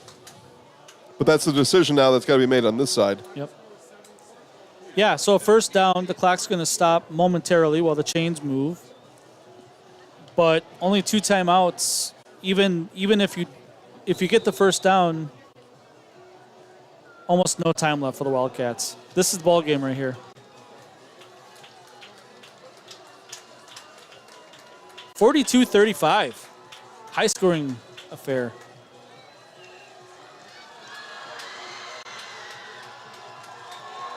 Now, what's interesting here is that Kakana does not have to run the ball, right? Because if you pass and it's incomplete, it counts the same as getting stopped. Yeah, right. The clock will stop either way. All right, here we go. Big play here in this game, it's a tight obviously. Formation. Let me try to draw him off.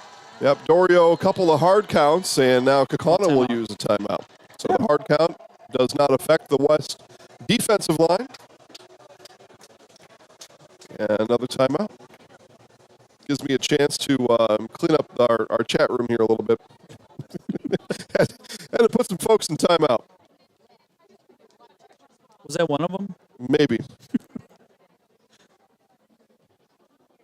No, thank you, everyone, for contributing to the chat. Yeah, except for those of you talking foolish. Keep it clean. Yeah, right.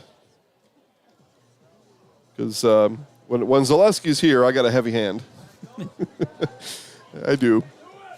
Especially if I got time to look at it. It is your company. Yeah. Yep, I'd like it to stay that way. All right, 1 minute, 51 seconds. Connor Kinchelow, the running back. Kakana's over 500 total yards of offense tonight. 500 total yards of offense, and they need 3 to end the game. 5 and change. The give to Kinchelow. Stopped momentarily and crawls ahead over the line to gain. First down, Galloping Ghosts.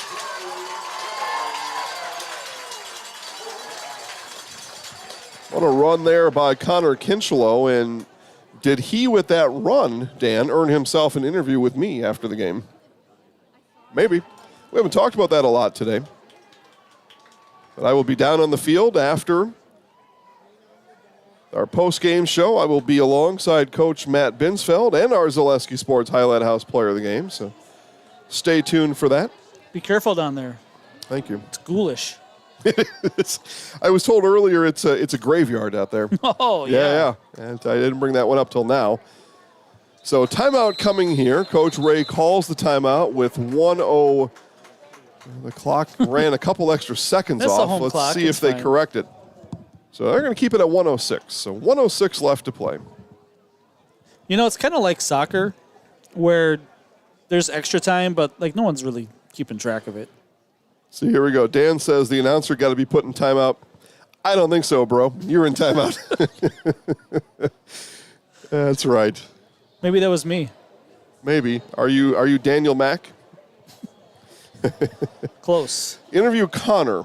Yeah, that's what I'm thinking here, Motorsports. That's what I'm thinking. I don't know, Dan, what do you think? Are you able to put a poll on here? No, and I don't want to.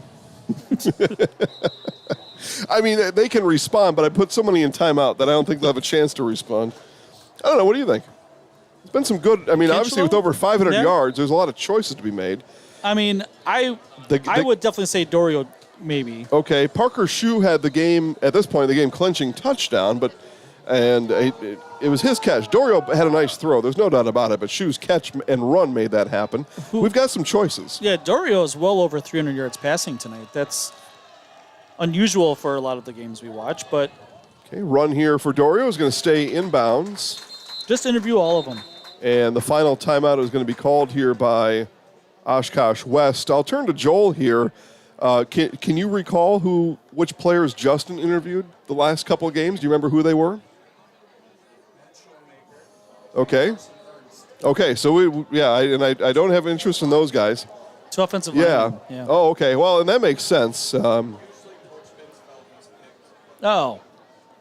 Coach's pick. Well, that makes it easy.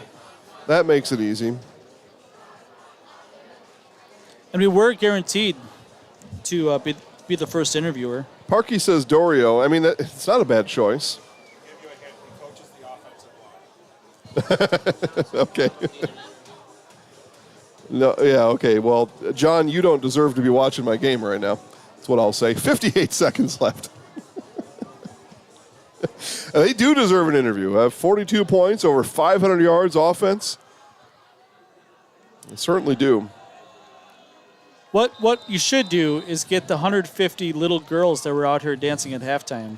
Can they do a routine around us? Ball is on the ground and falling on top of that would have changed the trajectory of this game. So no timeouts. The clock is going to tick down. Yep. One more play will need to be run, although it is 4th down. Yeah, the Wildcats will get the ball back, but about 10 seconds. Time. Yeah. Ish. So what Kakana is going to do here is they're going to run this all the way down, and they'll call a timeout with the 1 second left. And then what you're going to do if I don't know you Finn think they're Dorio run it all the way backwards. I don't know Finn Dorio that well, so I don't know what kind of cannon he has. But one idea is you run around for as long as you can, and then you just launch it to the end zone, and maybe that takes up what'll be 12 seconds. Or you bring the punt team out, and you punt it out of the end zone, and maybe that takes up 12 seconds. Those are the two choices, I think. Oh, you can run 70 yards back here. Yeah, that's pretty risky, Dan. That's a Madden play. I don't like that one. I mean, most high school teams aren't going to score in 5 seconds or whatever they're going to have here.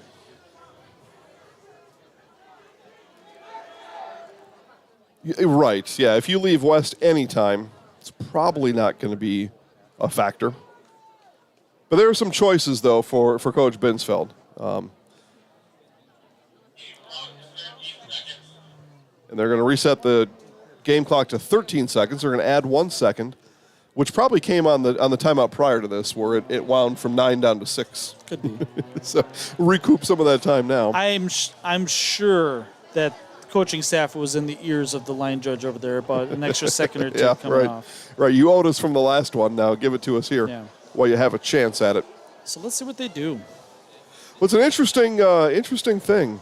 I would punt it. I would drop back. You can kind of roll around a little bit and punt it away. But you punt it clear out of the end zone. Now, they're not going to do that. Offense is on the field. But what if it's blocked? What if, there's a lot of what ifs. There's a lot of what ifs here, too. Snap over his head. Okay, so Dorio back to pass. Heaves to the end zone and incomplete. So that took 6 seconds, 5 seconds.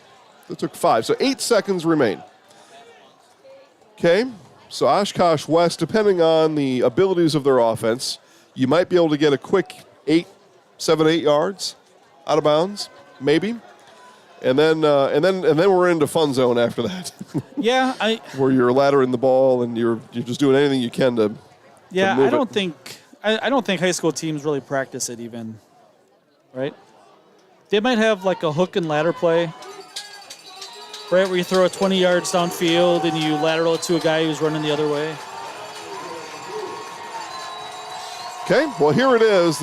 It will be the final play. Oh, here we go. As the bell is tolling, and we're running down the field out of bounds, and Kakana will come out victorious here in what Dan and I termed a must-win Week 6, and they do. Final score, Kakana 42, Oshkosh West 35. All right, Fleet Farm has everything you need for every season of life. From tending the vegetable garden season to planting 100 acres of crops season. Fleet Farm is your one-stop shop. Whether it's strawberry jam season, cook your walleye season, or his first set of wheels season. Fleet Farm is built for every season. Fleet Farm, built for real life. Hey, you're tuned in to Better Halves. Skip, I love my hometown, and I want a health plan that feels the same way. So, what are your favorite local date spots? Oh, yeah, I know like all the date spots in Eclair. Jane, I'm Steve from security. I've lived here in Wisconsin my whole life, and that means I understand your health coverage needs better. By the way, Doug, it's Eau Claire. I have a dozen Eclairs in my dressing room.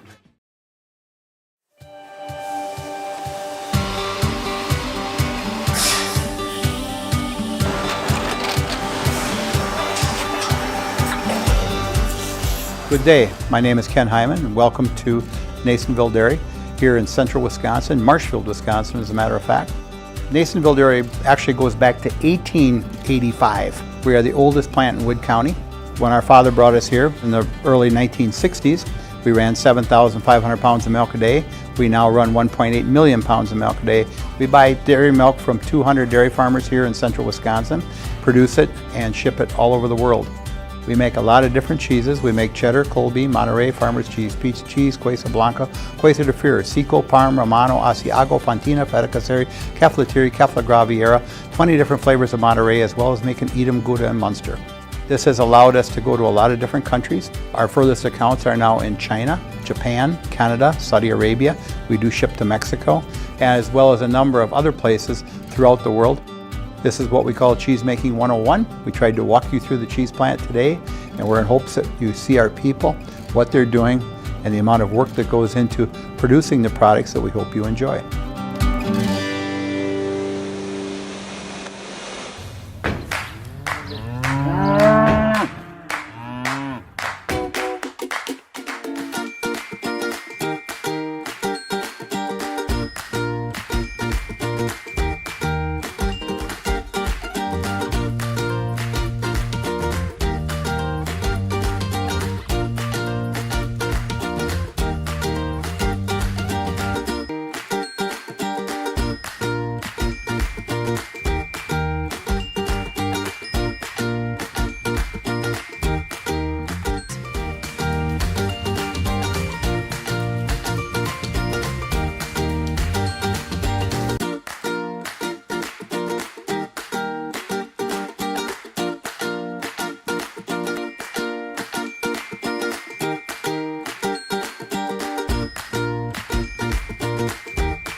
We make a lot of different cheeses. We make cheddar, Colby, Monterey, Farmer's Cheese, Pizza Cheese, Quesa Blanca, Quesa de Fear, Seco, Parm, Romano, Asiago, Fontina, Feta Caseri, Keflatiri, Kefla Graviera, 20 different flavors of Monterey, as well as making Edam, Gouda, and Munster. And the cheese be with you.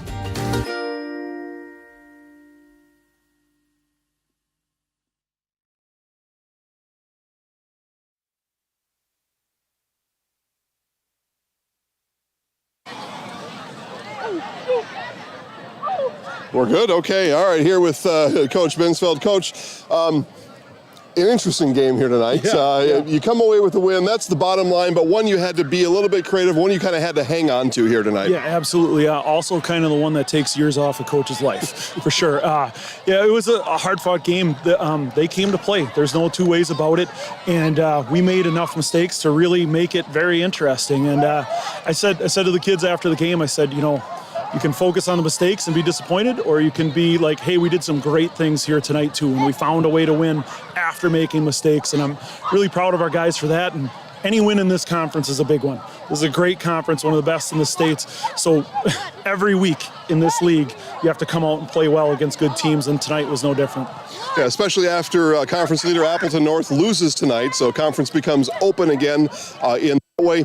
Second half, you come out, you score 14 unanswered. What'd you tell the guys at halftime? Just said, just be you. Just be you. Stop doing things that don't look like us. And said we believe in them, and they came out hot, right? They came out hot and did their thing. Probably about the second half is about how we should have played the entire game, kind of thing. But it's high school football. It's high school sports. It's kids. We make mistakes and we bounce back from them. So, there wasn't tons that needed to be said by me. We have great leadership on the team, and the kids took it upon themselves to turn things around and play better. When you needed it down the stretch, you turned to Connor Kinchlow, got the tough yards, and gave you the win here tonight. Yeah, he's a hammer, and we lost him in the scrimmage. He had a broken leg, and so really the last 2 weeks are the first time he's been back, and we're really excited to have him back, and hopefully he can keep doing this for us. Coach, congratulations on the win tonight. Thank you very much. All right, you're welcome. We'll bring in, looks like we're going to bring Finn over here. Yeah, Finn, all right. We'll talk to Finley Dorio here, our Zaleski Sports Highlight House player of the game. So bring Finn Dorio in. Nice game tonight, sir. I think of a few things that you did well tonight, but I'm thinking here, fourth quarter, pass over the middle, and your receiver does the rest of the work. Just tell us about your relationship with your receivers here this year. Yeah, I trust my guys. We put in a lot of work in the off season, and defensive game plan gets us right throughout the week. And we just go out there and execute. So I got a lot of trust in them for sure. In a game where the offense had to come through over 500 yards offensively for you guys tonight, what do you attribute that to? Or maybe who do you thank aside from some of the obvious ones to that kind of effort you guys had tonight? It starts with the O-line for sure. We got a bunch of dogs up front, and then really just defensive scout, just getting us ready throughout the week, and going out there and executing. 14 unanswered points to start the second half. That had to be big. You win by 7, so those 14 points were needed. How do you think you guys responded on Coach's message at halftime? Yeah, I feel like we took it to heart, and we went out there with intensity, and we just executed what they were talking about. All right, conference win. Those are tough to come by. Tell us about a conference win this year. Yeah, a conference win is huge. We play in the best conference in the state, so every win is huge. Every win means a lot. Yeah, good. All right, I'm going to give you this microphone. Okay. You're going to look straight up at the camera under the G and Ghost there. I'll count you down 3, 2, 1, and you say, I'm Finn Dorio, and I'm in the house. All right. All right, easy enough? Yep. All right, I'll get out of the way. Looks like they're ready. 3, 2, 1. I'm Finley Dorio, and I'm in the house. There you go. Congratulations. Nice job tonight. And we'll see you next time. All right, guys, that'll do it from here, man. What a game here tonight. 7-point win for the Ghosts as I'm standing in the graveyard right now. Big thanks to Shiloh the horse and of course, Dan Ross, Joel, Will, and everybody else here helping out with the broadcast today. We'll turn it back to Dan Ross for final thoughts on tonight's game. Thank you, Jason. So the Kakana Galloping Ghosts improved to 5-1 on the season, 3-1 in conference, 1 win away from clinching a playoff spot here in 2023. Big games coming up for the Galloping Ghosts. We'll be back here in 2 weeks as Kimberly comes in for homecoming. It's going to be a great one. For all of us here at Zaleski Sports, have a great night.